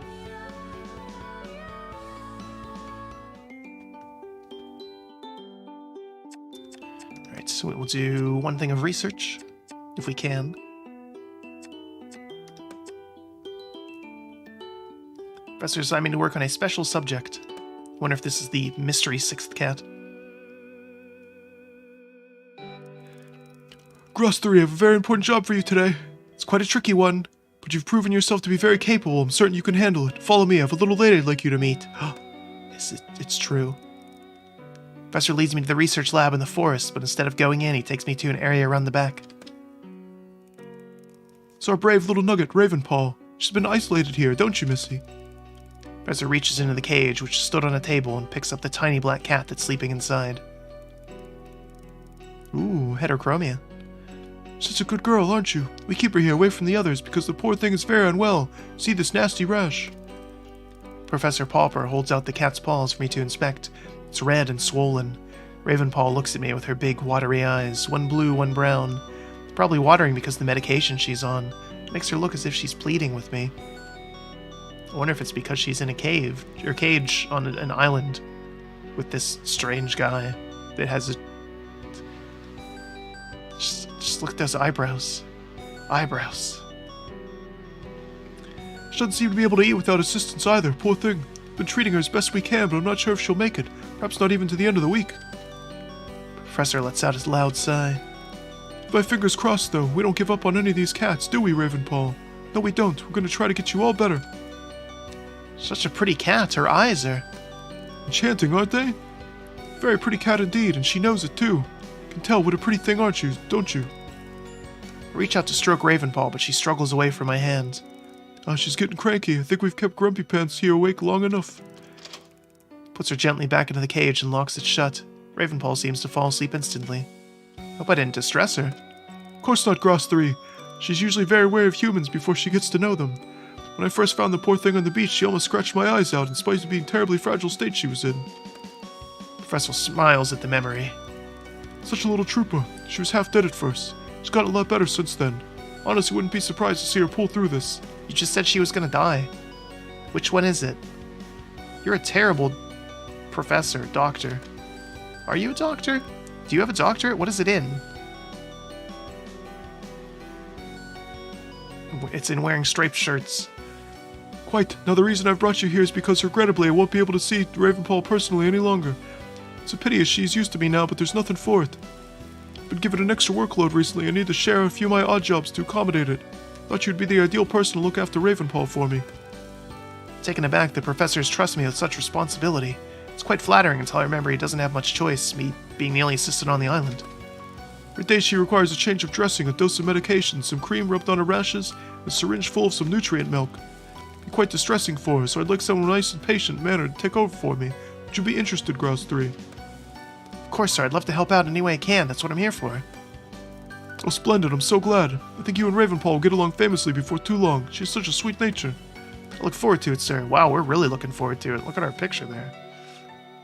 Jeez. I think we just won the lottery. Do you start now? Of course. Tip top. I'll be in the lab if you need anything. Please don't be afraid to give me a shout. Terribly sorry to burden you with this so suddenly, but I have a lot of work to do right now. Okay, Professor. I feel a little apprehensive as I watched Professor Pauper retreat into the lab. I didn't realize I'd be expected to do everything right now without training or anything. Yeah, he's kind of a terrible boss. Also, at least one of his assistants has died and another one was turned into a cat. I remind myself that this isn't like an ordinary lab back home. I must try to adapt to the higgly-piggly way things are done here. Those aren't words. I take a deep breath. Change her dressing. I can do that. Oh, hello, pretty kitty. I'm very sorry I have to disturb you. Cat lets out a sad mew as I lift her out of the cage. Oh, I know. Life is unfair. Now where are your dressings? Put Pawpaw next to the cage on the table. She lies down compliantly. She obviously knows the routine. There's a large bandage on the side of her ribs. I began to gently remove it, trying hard not to pull on her skin too much. Well, I suppose if we're going to be doing this every day, I might as well get to know each other, right? So... Hello, my name is Gross3. I'm quite new here. I know your name already, Ravenball. Nice name. Bet the professor named you. He certainly knows how to pick them, doesn't he? You can talk to cats, right? But is it only some of them?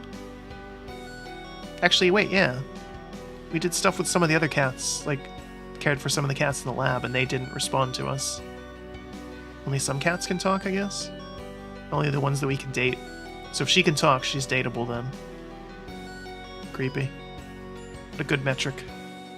It only has to be sentient life, that's all you need. Cat tenses as I remove the last of the plaster and reveal a scar on the patch of bare skin where the professor has shaved her for surgery. Oh dear, that scar looks very tender. I should clean it, is that right, Ravenpaw? Let me take a look. Some drawers under the table, and I quickly find some antiseptic gel and cotton pads. Ravenpaw, I'm going to level with you. This is going to sting a bit, but please don't take it out on me. I'm doing this for your own good, okay? Trust me, you do not want this scar to become infected. That would be disastrous. Cat stays perfectly still while I wipe at her scar. She doesn't even make a sound. I have to say I'm impressed and a little disquieted. Oh, you're a brave girl, aren't you? Well done. When I was a child, I cut my arm in some thorns and had to have antiseptic put on it. So I remember I screamed the house down. Carefully put on a clean bandage, trying hard not to stick it to her fur.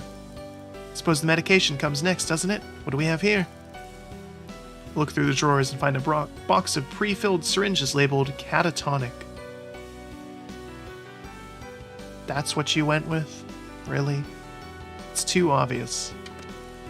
Oh, I presume you'd be taking tablets, but of course the professor said you have trouble with solids, don't you? Okay, same as last time, don't shoot the injector. I hold the skin in the back of Ravenpaw's neck tight and go to inject quickly to get it over with. The syringe is stiff and it takes a lot longer than I'd expected. Again, the little cat makes no response, doesn't move a muscle, almost as if she can't feel it. Good girl. Gosh, you're so tough. You know, I bet you and McMurphy would get on like a house on fire. Ravenpaw's ears perk up as she hears a rattlesnake.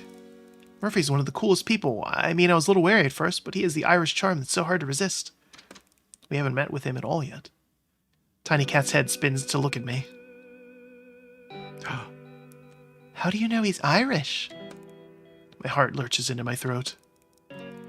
Have you got it? You have, haven't you? You're sick. You've got the sickness. A million questions running through my head when I'm unable to speak. Listen to me, human. You must help me.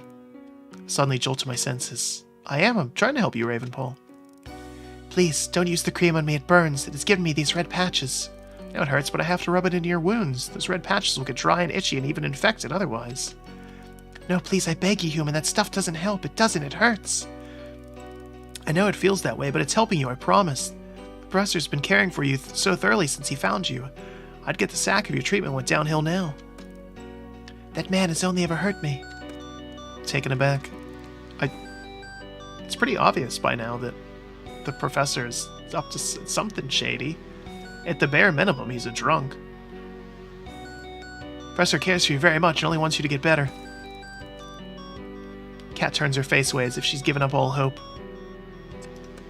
Okay, taking a big leap here. I'm going to give you 5 days without this cream, and if I see any deterioration in your condition, it's back to a strict regimen for you, Missy, and no complaints, deal? Thank you, human.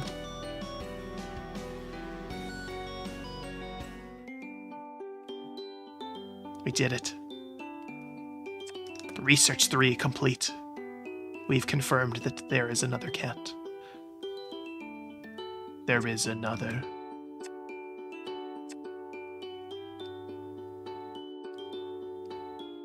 I wonder if we had done that first, could we have picked her in the dating pool then? Instead of Trixie?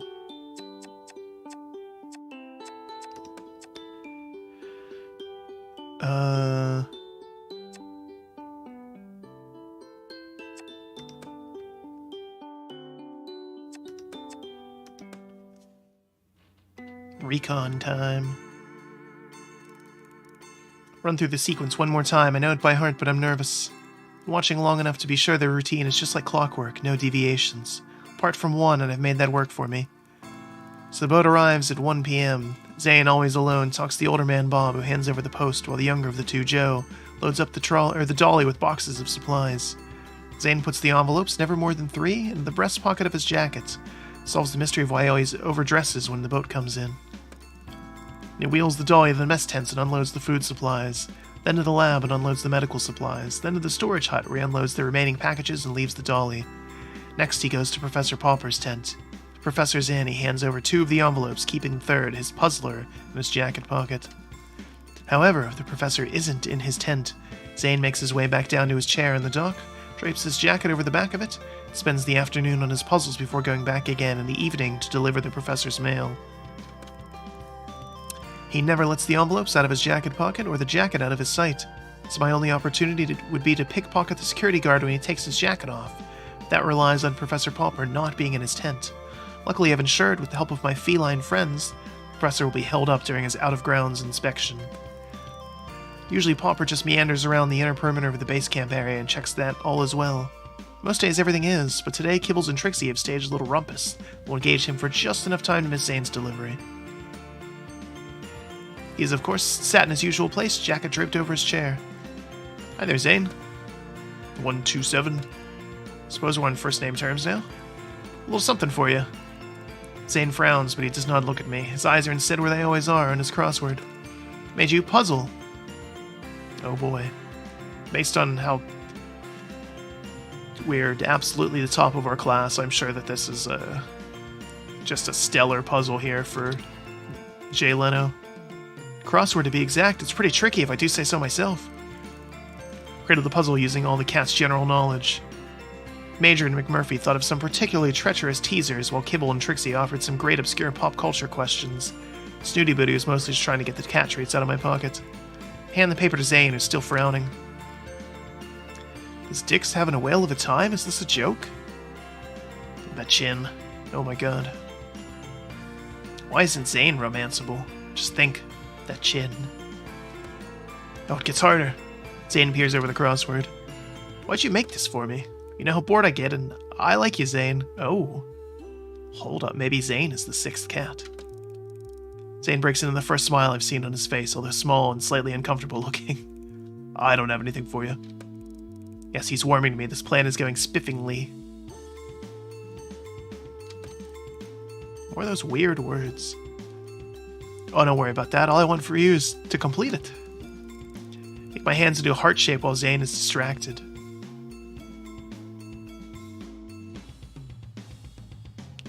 We're coming on a little strong this time, jeez. I feel stupid, but McMurphy insisted that would be my signal for him to strike. And sure enough, along he slinks, cool as anything. Oh, okay, that makes more sense. He winds his feline body between Zane's legs unnoticed. Zane's tongue is now sticking out and his shoulders are hunched in concentration. Stuck already? I dart a look at McMurphy to get ready to make his move. Throws me a disconcerting wink. It's not that hard, just this one about the archetypical countertype to yandere? How do the cats know about weeb things? These cats, man. Yes, that's quite niche. Thanks for that one, Kibbles. Kibbles is a weeb? Oh boy. That's unfortunate. While I engage Zane, I can see that McMurphy has already reached up as though stretching against the chair and nudged his nose into the inside breast pocket of the jacket. Oi, shoot, get out of it! See McMurphy scamper off and my heart sinks. Anyway, I'll check back later, see how you're getting on with it. Walk back dejectedly to where McMurphy and I had agreed to meet after our mission was over. And suddenly my spirits lift at the sight of a little pink corner peeking out from under the designated rock. McMurphy, you're a star! There's no end to my talents. Snatch up the envelope, say goodbye to McMurphy, and head to the privacy of my tent. Sorry, privacy. It's a British game. Examine my trophy while the kettle boils. Yeah, it's definitely a British game. Touched by the pretty pink envelope and delicate fragrance and feel suddenly embarrassed. Am I prying into the professor's love life? What has gotten into me getting notions of secret goings-on and subterfuge? About to put the letter back when I'm overwhelmed by curiosity. Wonder who the professor's secret love could be. What are they like? Woman? Man? Other? Before I can contain myself, it's obviously a cat. I've steamed open the flap and am peeking inside. It's not at all what I expect. My previous suspicions come flooding back. Paper's in stark contrast to pretty pink wrapping. It's a typed message on white paper. Percival, I've been informed of your latest subject. I would rather hear about such things from you personally. It would not be wise to take my silence for authorization. Please keep this in mind for future transactions. I will let this indiscretion slide, but if it is repeated, I'll have no choice but to deal with you the way I dealt with 124. Okay, so we're 127. That means 126 was Gross 2, and they were shot. And 123 was Gross Spitz, and he is a cat. So who's... Or wait, now. Wait, I can't math.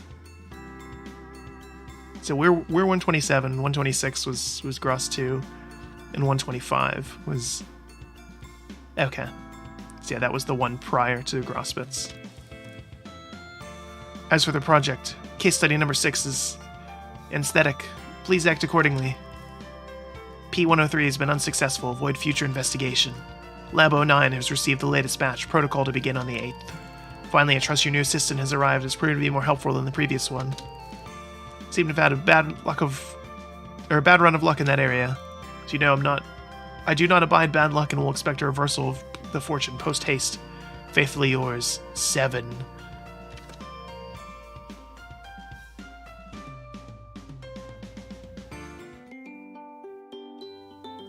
Now we have to sleep, because the 4th heart is a lie.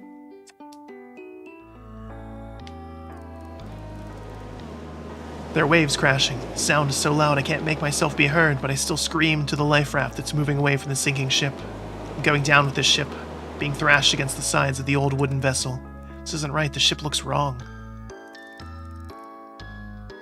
What?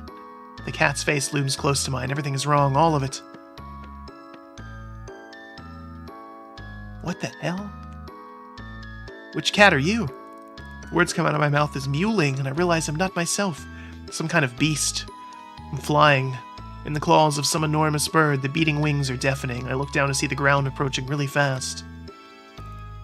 You can drop through the break. What does that mean? What break? What break? Breakfast. Rise and shine. This is the first time we're seeing Ms. Marigold. She's been mentioned before, but we have not seen her yet.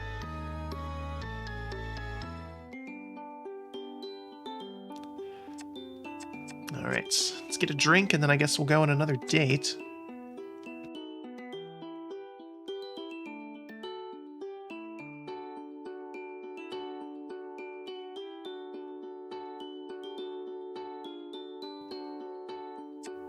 Poor McMurphy, heartbroken every time. Floofy butt. We botched that one pretty bad. We literally died at the end.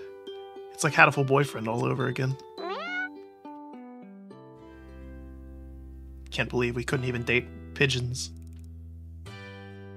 Come on, Humie. At this rate, you have to go back before we even get there. I'm not built like you, Trix. Not yet, anyway. You need to cut me some slack. These cliffs are hard going. Taking an extra long lunch break to go scavenging with Trixie.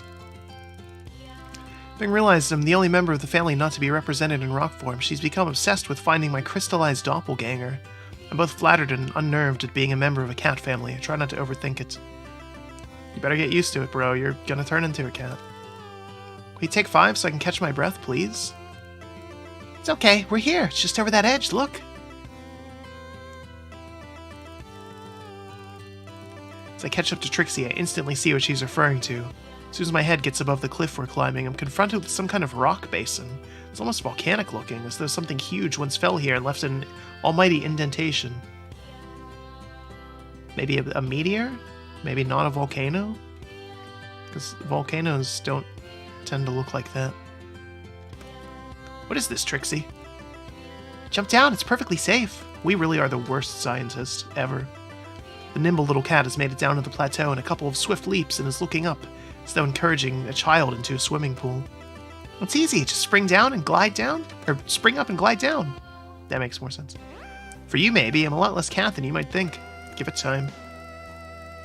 So I stumble around and I find it surprisingly easy to find my footing, and my legs feel springier somehow, taking me higher than I expected when I jump.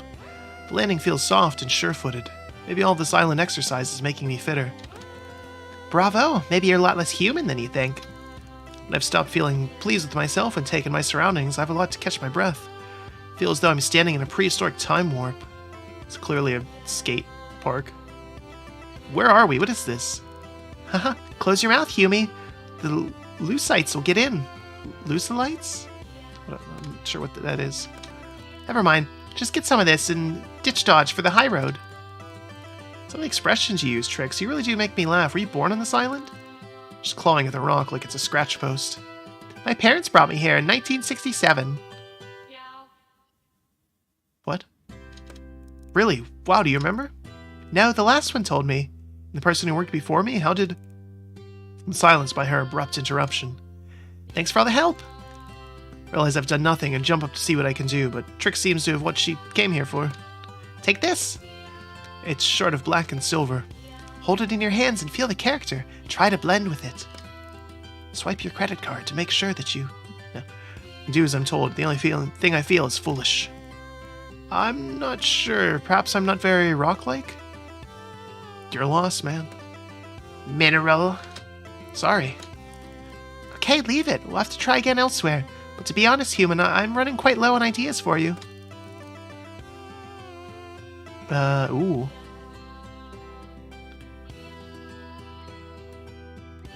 I feel guilty that I'm so difficult to place and wonder if I should try to make it better. Which choice is going to get us not shot on the boat? I think we have to just kind of roll with what she's doing. No, let's not quit so easily.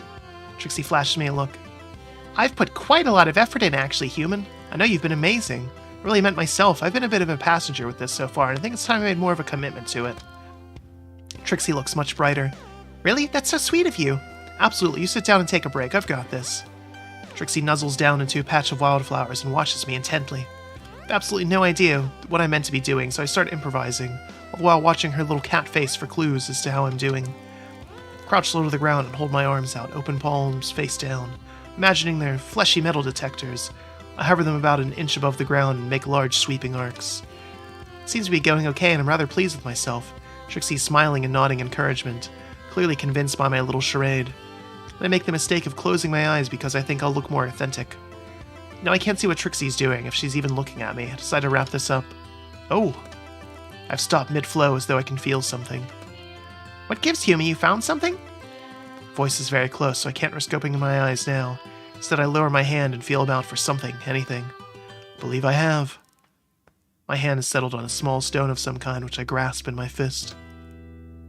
Yes, definitely, this is me. Let's see it then. Open my eyes and fist, and am disappointed to see a very ordinary piece of rock, indistinguishable from all the others around this basin. I cringe, but I'm committed to it now. That's interesting. Not at all what I was expecting. So you sure this one is you? Hang on a minute.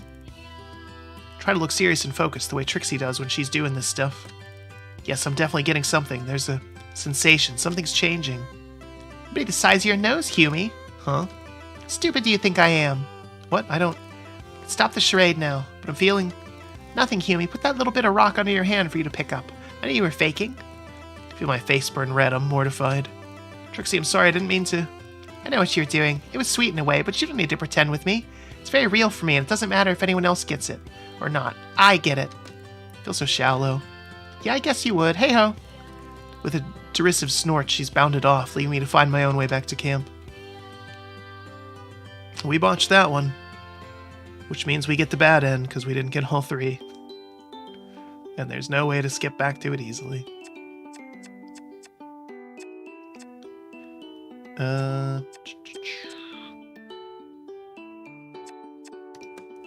Might as well do another one.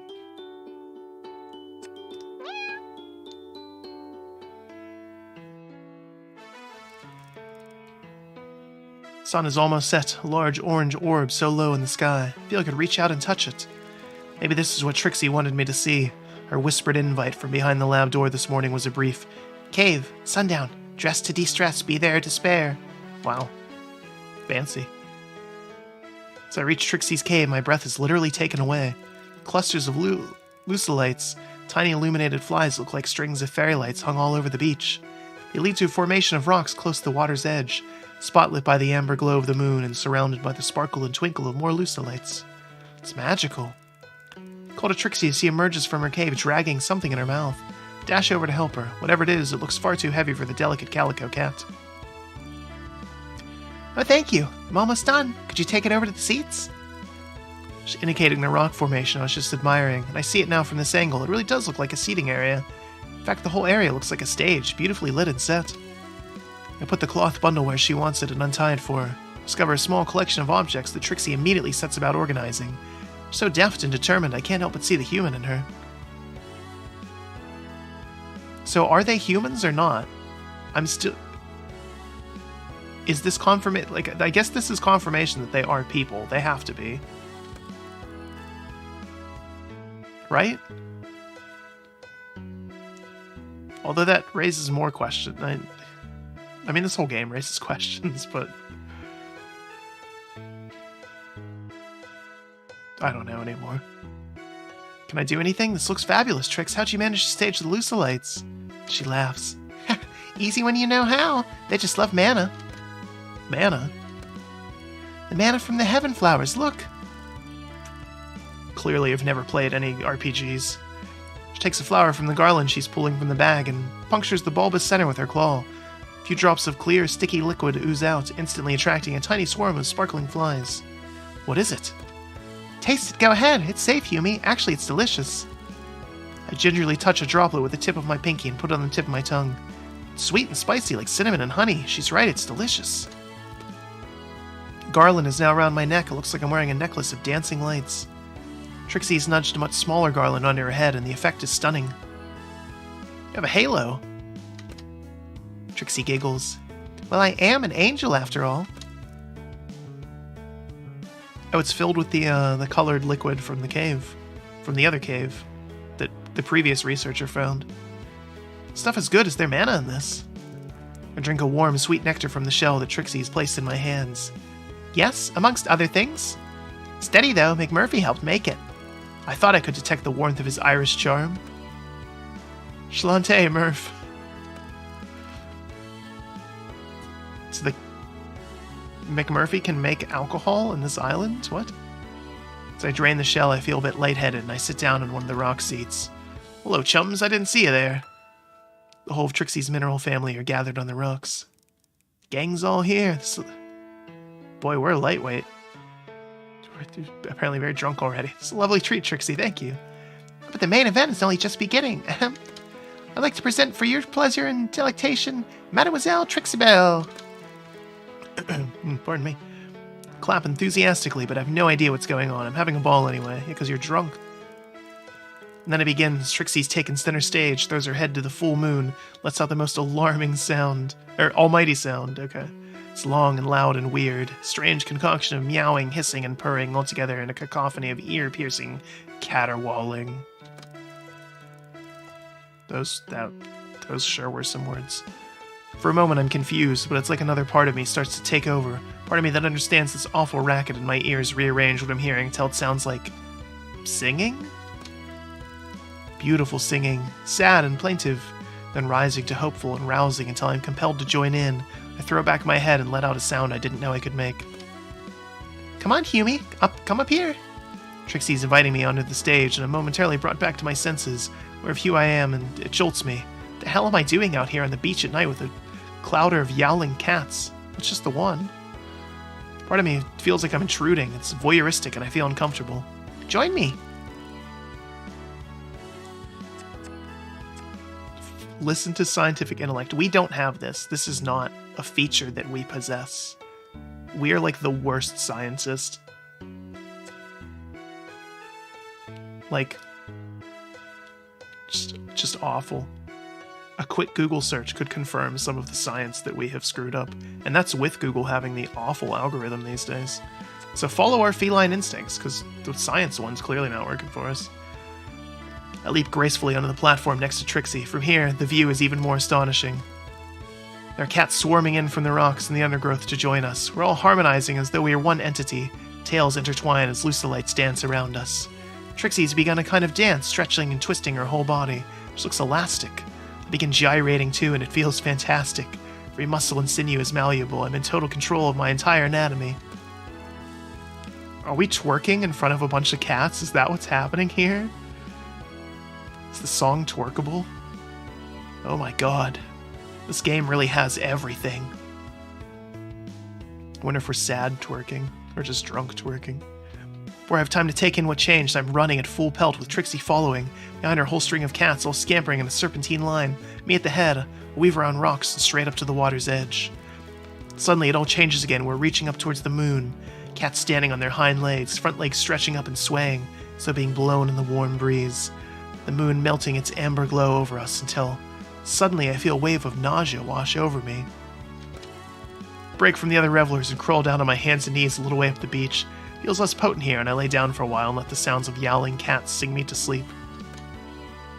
Boy, we cannot handle our cat brewed moonshine, apparently.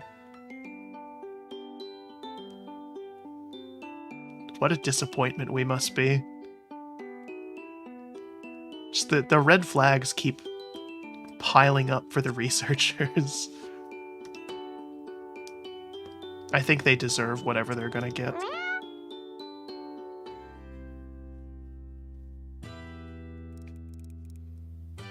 I don't have long, Tricks. It's a busy day in the lab today. Lots of deliveries.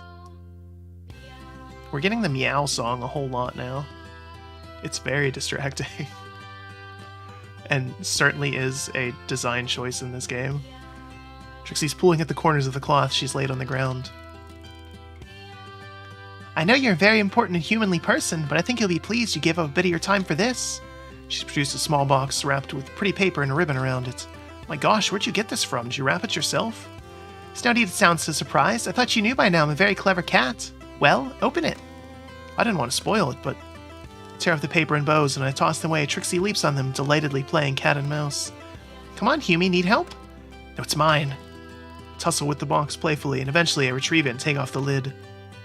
Oh wow, Trixie, it's a Quake Stone. Oh my god. Of course, it's lovely. Trixie starts to laugh. Oh, Humie, you're so funny. It's not lovely at all, but it is useful. She's right, it's not lovely. It's an ugly-looking chunk of stone about the size of a walnut. Pinkish gray, but mostly gray. Useful, does it do something? Pick it up! What's that weird noise? Take the lump from the box and instantly feel a vibration in my hand. Oh. Well, that's a weird. What is it? Feeling is spreading up my arm and through my torso. Can you feel it? That's the Quake. It's from the Danger Zone. I don't know that Kenny Loggins did any music for Quake. Maybe Doom, but not Quake.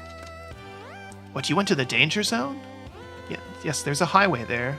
How dumb are you? Well, no, not personally, but I know someone who has. Have you ever knocked on wood? What? Who and how? Quake Stone, it alters your energy, transforms your frequency, makes you in tune with the danger zone so you don't get zapped. That'll be real useful when we die, or what, get shot on the boat or turned into a cat. Are you saying that if I hold this, I go into Elder Cat territory? That's right, Humie. That's my gift to you. Protection. 100 questions competing to be asked, but I know I have to get back to the lab. Trixie, you're an angel. Let's meet up another time to discuss where you got this and how to use it. Just hold it. She just told you. And she also just told you where she got it. It's from another cat that was not her.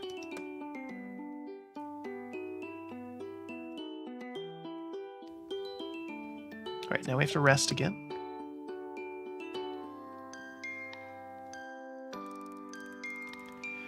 Decided to catch up on some R&R like the professor keeps telling me to do, so I've come down to the jetty where Zane usually sits.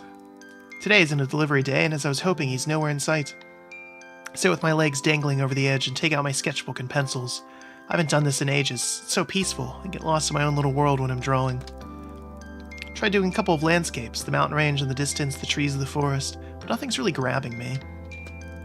Then as I'm daydreaming, staring into the water, I notice the patterns that ripple from the surface. They're unusual, I suppose because of the magnetic pull. The effect is beautiful. I end up sitting for just over an hour trying to capture it on my page. I want to meet that cat. Why can't we meet that one?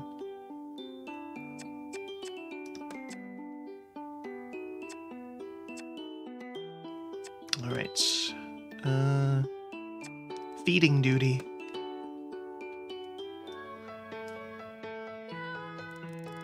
It's too early. The world isn't meant to be seen before 7 o'clock. And we're lazy, too? Oh my god, we're such a catch. These mornings are still a shock to me, but I'm hitting my stride quicker. I like to get the kittens fed and cleaned out before my breakfast. It's easier to do before the rest of the camp is away because there are less distractions. Prepare the mush, and my stomach churns at the milky smell so early in the day. The swab tray ready and grab a handful of kitty treats. Hello, babies. Peer into the cage of the sleeping kittens. So cute. Just waking up and ready for breakfast. Do quick head counts. 12. Good, no one tunneled out in the night. Come on then, let's get you swabbed and fed. Num num. I grab the first sleepy kitty, no more than a ball of fluff. As it opens its mouth to yawn, I dart in with the swab, bottle it, and onto the next fur ball. You're getting good at this. Oh, Trix, you're up early. Going to bed late, actually. Keep swabbing, and in no time I've got all 12 little cats into the feeding area and have begun cleaning out the sleeping area. Aw, cute. How long will they stay here for? I'm not sure. Generally, they're kept here for about 10 weeks, and then some are released back into the wild immediately. Some are moved for further examination. Still getting a hang of how all it works around here. Maybe because you keep going on dates with cats instead of doing your job. It's a shame they aren't released, isn't it? Suppose so. They'll be released eventually, just some later than others. You think so? Well, yes, unless they're very poorly, like Ravenpaw. Trixie winces at the mention of the black cat's name. Very few of those kittens actually get released in the wild, Gross 3. What do you mean? Of course they do, as long as they're healthy. Wow, and you know this, do you? You release them yourself? Well, no, but Professor Pauper told me kittens get discharged between 10 and 12 weeks. Oh, I see. Trixie smiles, but it looks fake. If I were you, I'd tag one of this litter. Oh no, they're far too young for tagging. You have to wait until they're at least 12 weeks. That one over there, he looks very healthy. Sure, if you tagged him, you'd be able to see for yourself what happens to healthy kittens. It's gonna answer. I hear the breakfast bell in the distance. Oh, Cinderella has to fly. The calico cat is gone as quickly as she appeared. Come on then, kitties, let's get you back in your nice clean cage. Can't help but think about what Trixie said. She seems genuinely concerned. Must be some basis for that. After all, she's been here longer than me. Maybe tagging one of these kittens wouldn't be such a bad idea. I've tagged one. Probably silly, but it won't harm you. It could teach me something useful. Achievement get.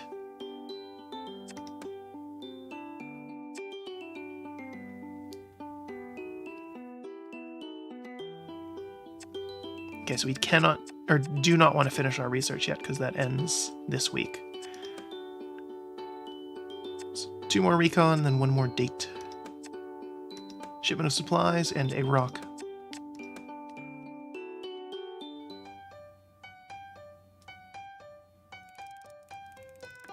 It's Jay Leto. Been asked to help with the loading and unloading of supplies today. It suits me because I've been itching for the chance of talking to the ferryman and his son. Curious to see if they have any useful bits of info that might help me in my quest to find the real story of this island. They murdered the last researcher. They murdered Gross too. She is dead. But only comes once a week and every other weekend. Weekend deliveries are all the good things. Food, mail, treats. The mood is always lighthearted. Midweek trips, on the other hand, are strictly work-related and tend to be very early morning when we're all a bit grumpy, or late at night when we're overtired. Today it's so early the light is only just broken. Zane and I are waiting down in the jetty. They're late. Yeah, they're late. Dude, Jay Leno voice. We're late, it's only 5 minutes. Bob's never late.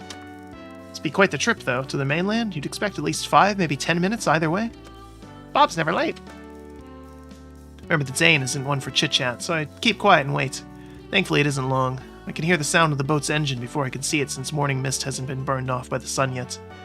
Zane straightens up and suddenly they're here, emerging from the mist like a ghost ship. And they're haunted. It keeps getting worse. I've been doing this for so long it only takes them minutes to dock and tie off before we're stepping aboard. Right? Right.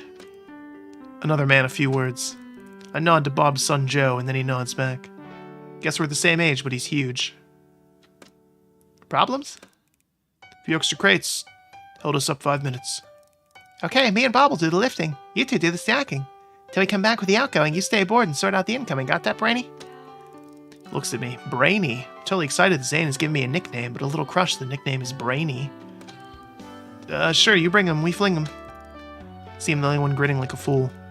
Joe knows what to do. You do as you're told. They're gone before I could say anything else. Joe's already started loading up the dolly with incoming crates. He's clearly an old hand at this. Look like you've been doing this your whole life, family business. Move those crates there, they need to go off next. He sidestepped my question, but I'm not sure if it's deliberate, so I try a different tact. You don't go to college then, Joe? Nope. Not getting anywhere at this, so I changed something less personal. Zane said you're never late, which is pretty impressive, considering how far you have to come. It's like pulling teeth. How far is it exactly? Quite far. Oh, really? You stop anywhere else en route, or were you the only drop-off? Suddenly, Joe stopped what he's doing. He's standing toe-to-toe with me, locked into my eyes, so I can't look away. A lot of questions in you. My suggestion would be to keep him on the inside. Don't do no good poking your nose into other people's business. Shocked by his bluntness. I'm sorry, I didn't mean to offend you. I was just making small talk. Live with all them cats. Learn from them. My heart beats faster. I think he's going to tell me something. What? All cats know. Curiosity kills them.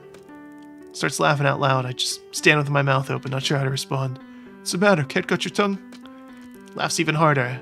I'm feeling creeped out and really relieved to hear the two older men returning. Everything all right here? The other crates to be loaded onto the boat. What's up with you, Brainy? You look a bit wobbly. Not got your sea legs yet? Playing cat and mouse, Dad.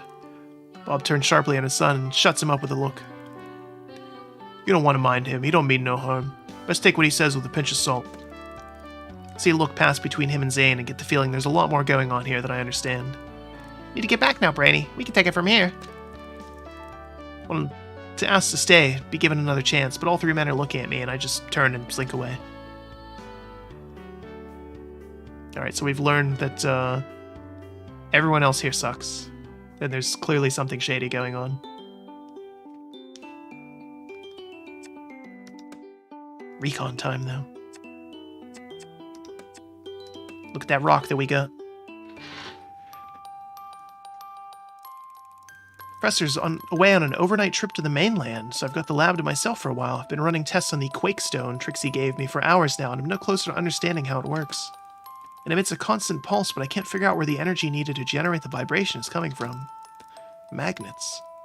Looking under the microscope, the structure seems less like a gem and more organic. It looks very smooth, interlocking scales which move and shift very slowly, as if the rock breathes. Sit back and try to clear my head. I wonder. An idea has been half-forming at the back of my mind all day, and now it's loud and clear. I need to get to the Elder Cat's territory and see if I can't join some of the dots up in situ. Decided it would be foolhardy to head to the danger zone alone, so I alert McMurphy to my plan, and he agrees to meet me there. What, did you text him? What? Yeah, bro, quit making moonshine for our beach twerking and help me figure out if this rock can protect me from... I don't even know. Passing out again. What are we doing with our life?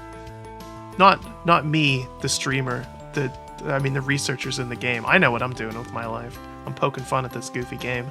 But what are the researchers doing? How did they get here? They didn't need a job this badly, surely. There are a few things that I could think of come in handy in my backpack and set off, swinging my Zane briefly to let him know I'm out of grounds for a couple hours. He's on a seat down by the water's edge. Hi, Zane. Wait for the supply boat? This is Bart to look up from his paper.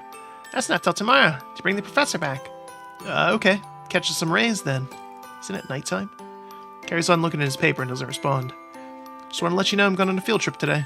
Now he shows an interest. You meant to stay in the camp with the professors away, in case something happens to one of the cats? Yeah, strictly speaking, everyone's doing fine. I only intend to be gone an hour or two. You can cope, can't you? It's not a question of me coping, it's a question of you breaking the rules. My heart sinks. But if it's important, I expect you to do what you think's right. Taken aback, I get the feeling he's giving me his blessing without saying it. Thanks, Zane. Wise words. I turn back up the jetty path. Might be a good idea to let me know where you're going, just in case. They're all fine, I promise you. Concern was for you. Oh, Zane, I'm touched. I'll be fine too, thanks for caring. Even so. I feel under pressure to tell him where I'm going, but I'm worried he'll stop me. I decide to come clean and hope for the best. Heading to the other end of the island. The danger zone? Elder territory, yes. Be careful then. I will. Get away before he can change his mind. He's gonna kill us. He's gonna kill us this time. Jay Leno is gonna kill us.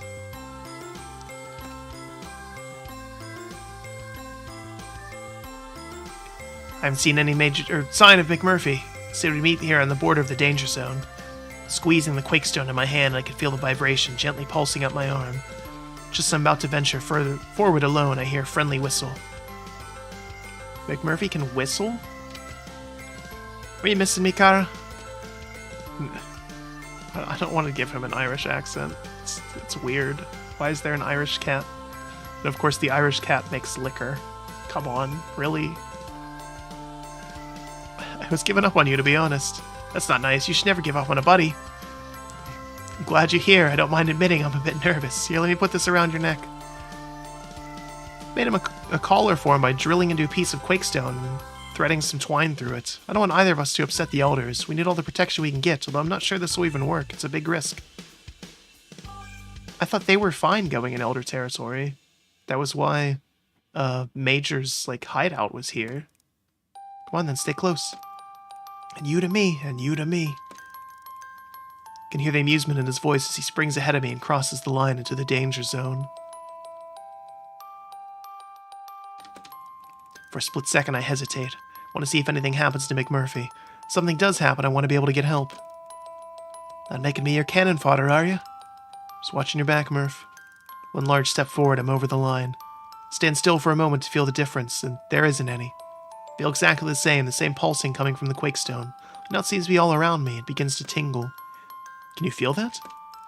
Most certainly can, and a beautiful thing it is. He's right, it really feels relaxing without being drowsy.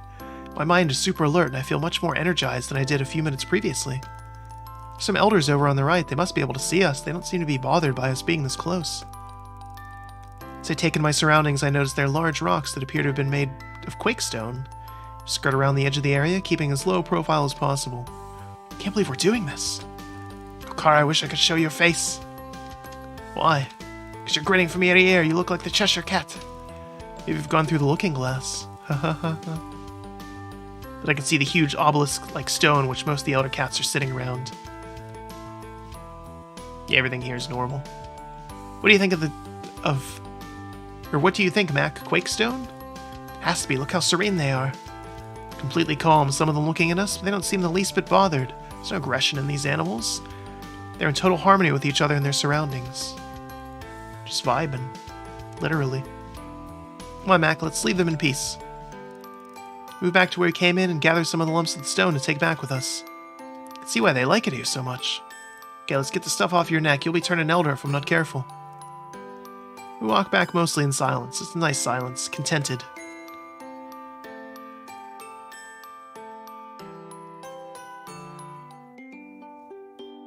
Alright, so we have to rest again because the fourth heart is a lie. Then we go on one final date and then finish our research. You had a lovely nap and wake up feeling revitalized. Oh my goodness. Let's get a drink and then go on our last date and see how it ends up.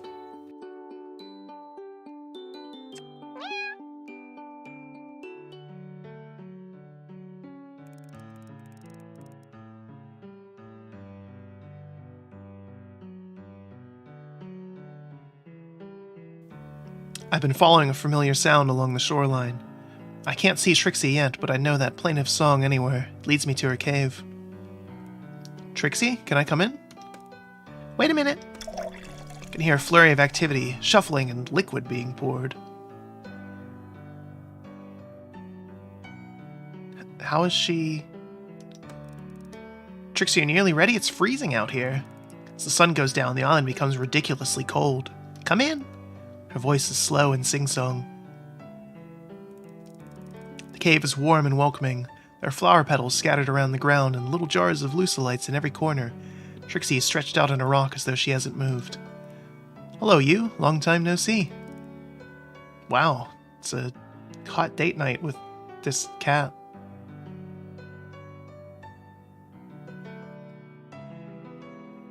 Huh. Hello, Humi. I wondered when you'd show up. As soon as you invited me, actually. She ignores me and indicates a jar of amber liquid. Help yourself.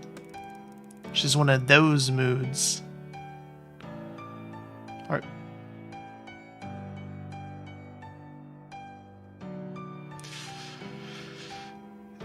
So I take a sip of the mana juice and make a note to go easy on this time, remembering how potent it is. So, how's Trix? Great? You've not been around for a few days? She doesn't respond. How does she pour liquid? That's the real mystery here. She doesn't have thumbs, that we know of. I don't trust this. I thought you were avoiding me. I forced a laugh, but now I'm beginning to think I was right. Have I upset you, Trixie? Well, in a way, I suppose you have. I was kidding, but tell me, what did I... She cuts across me. I didn't mean to be rude. Would you just mind shutting up and letting me talk for a while? Oh, of course. A little anxious about what's coming, but I do as I'm told and sit in silence. Life. She pauses and smiles. I'm not sure if I should respond, so I just smile back. She told you not to. God, we're dumb. Life is great and all, but sometimes it's not as great as you try to pretend it is. You get so used to making the best of it, you stop being aware of that it's only silver, sometimes even bronze. I mean, nothing to complain about, but then something happens that is so golden, so platinum-plated, rose gold, that the fabulosity of it catches up to you like a twister and turns everything upside down and inside out. So you're just flying and dancing against your will. You're powerless and powerful, and silver will never be good enough again. Do you know what I mean? Oh, she's an alcoholic, that's it. I knew it. She's been drinking too much of that mana juice. She constantly has to have that buzz going. I can feel it. That's what this is going towards. I open my mouth, she plows on without waiting for an answer. I feel it now. The fizzy in my tummy, the fluttering in my heart. Oh yeah. I am champagne, popping and sparkling, lightheaded and silly. Am I silly? I feel certain and not silly at all. But I can't stop giggling and my eyes are weeping all the time. I know what I want in my heart, but I can't connect it to my head. I feel happy. Truly happy. Not before happy, which wasn't really like being happy at all, but 24 karat happy, nothing less will do. I can't sing the song. I feel like Bruno Mars would copyright strike pretty quickly. There's a long pause. I look down and see my glass is empty, and I suddenly feel a bit woozy. Okay, that's it. That's all I have to say. Your turn. I'm not very good at speeches, so I don't think I can match yours. Simple answer will do. Soulmates don't come along every day, Humie. We have a chance here to take a leap and see where the adventure takes us, or forever wonder what we missed. Take a leap, we're drunk. Why not? Whatever. Of course I'm in. Together forever. Let the adventures begin. Trixie and I begin to laugh and laugh until we're rolling around on the ground so that anyone who saw us would think we were a couple of crazy, intoxicated cats. I can't imagine where they would get that idea from.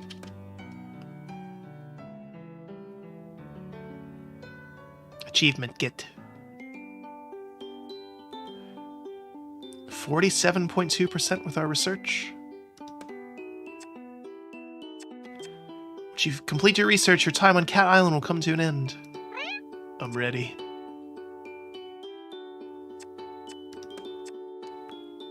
Testing some experimental medicines today.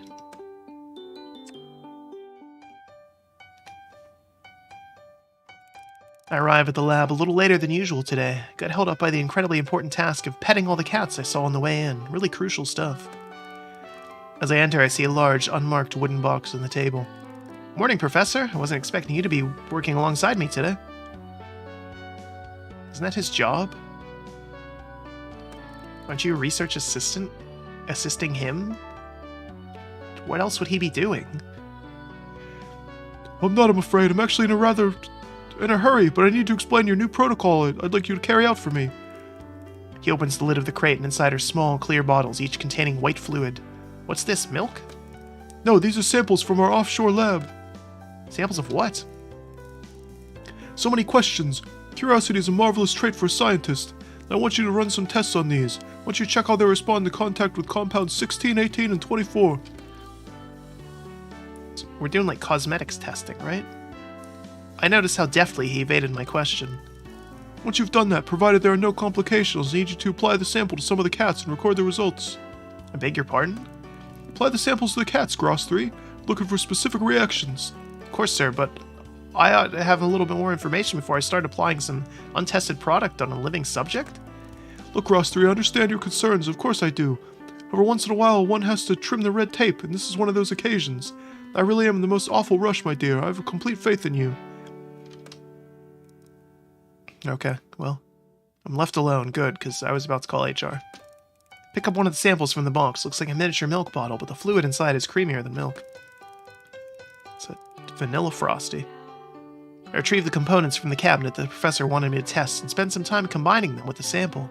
What I can tell, the compounds are some kind of organic material. No one's told me where they come from or what they actually are. Look at them under the microscope, one by one, and add a little of the sample. It's a bit like glue, so it's hard to get it to combine, but once I do, something odd happens. The dead cells that make up the compounds start to move excitedly. They aren't coming back to life exactly, but they are behaving like live cells. I have no idea what this stuff is or its intended use, but I do know I feel uncomfortable applying it to live subjects. Look at the cats in their cages. They look back at me with trusting eyes. Yeah, we're not doing that. I'm not going to do it. If the professor continues to withhold information, then I think it's only right that I put the responsibility back on him. He can carry out the procedure himself. Send Pauper a message from a catalog. I feel I cannot continue in my task today until I understand the implications of what it is I'm being asked to do to the cats. Oh dear, that's disappointing. I'd be happy to comply if you could just give me a little more information. I feel like you're having such difficulties in carrying out your duties. Perhaps it would be best for you to find someone who's better equipped. Might lose my job if I don't administer the sample. No. I feel the implicit threat. Sorry, sir. I love my job here, but that oversteps a personal boundary. Collect your things. You can catch the boat in the morning. Still can't believe what happened. I'm heading home already. Went to the professor in his tent last night to discuss our difference of opinion. I was hoping to straighten things out so I could continue working here, but he wasn't there. Received a curt message from him asking me to be on the boat first thing in the morning. So here I am, heading to the jetty where the boat is waiting for me. Feel very alone in the morning mist. No one to wave me off. Oh well, it's too late for regrets now. Just focus on the excitement of returning to my old life. Strange, even after such a short time, I can't seem to remember much about my life before. John, the ferryman's son, takes my bag and helps me onto the boat. That was quick. You drank all the boss's whiskey or something. Something. Looks at me suspiciously. Must be bad then, playing with the cats instead of working. Let's just go, shall we? I can't wait to get home. Where would that be? Huh? Home, you know where your home is, don't you? Don't be daft. For some reason my mind won't focus. I can't seem to remember. Where then? It's... Don't worry, you just sit there for a minute. Dad? Uh-oh, we're getting shot again. The older man comes out of the cabin and joins us on the deck. Got a problem here, son? Reckon so. This one can't remember their own name. What? Yes, I can. It's... Before I can answer, the older man has pulled out what looks like a gun from his coat and is aiming it at me. It's nothing personal, Gross 3. We just have to take precautions. Can't have any problems reaching the mainland now, can we?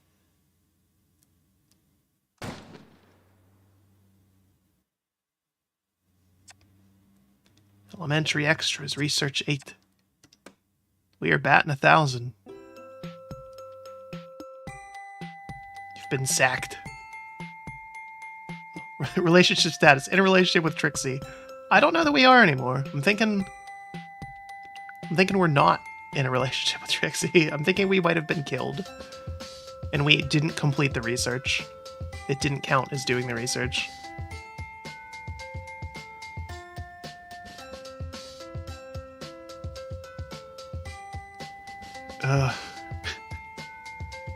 So that means we're not going to have enough research done to be able to finish the playthrough then. So we're guaranteed the bad end, like the overarching bad ending now. That feels kind of crappy, you know?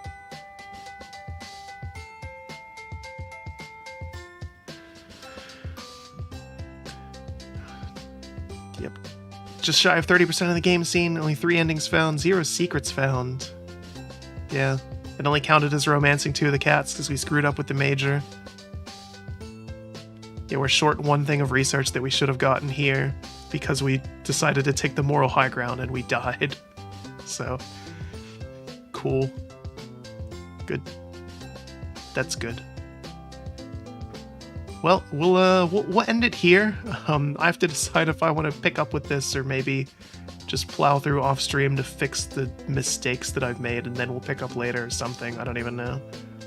I think I can reset progress and do that. This game is weird. I'm not entirely sure what it wants to be still. It's poorly named. It's Purrfect Date. It's the dating sim aspect is kind of small. And it's not even really a dating sim. It's just kind of weird. I'm more interested in the mystery, but it's tied into the awkward dating. And it's this stuff where you can fail at uncovering the mystery. It seems a little odd. I don't know. We'll figure something out. We at least got on a date with Snooty Booty on Monday. We got the good ending there. We turned into a cat and are now on the island. Or at least Grospitz is. Gross 2 and Gross 3 are dead. Maybe we'll see how Gross 4, 5, and 6 do. I mean, they can't get any worse than this, right? Who knows? It can always be worse. Anyway, I'm still kind of enjoying this. I don't know. I'm not sure what to make of this game. But whether you were here live or you happen to watch this VOD later on down the road, I hope you get something out of it too. And until next time, have a good one.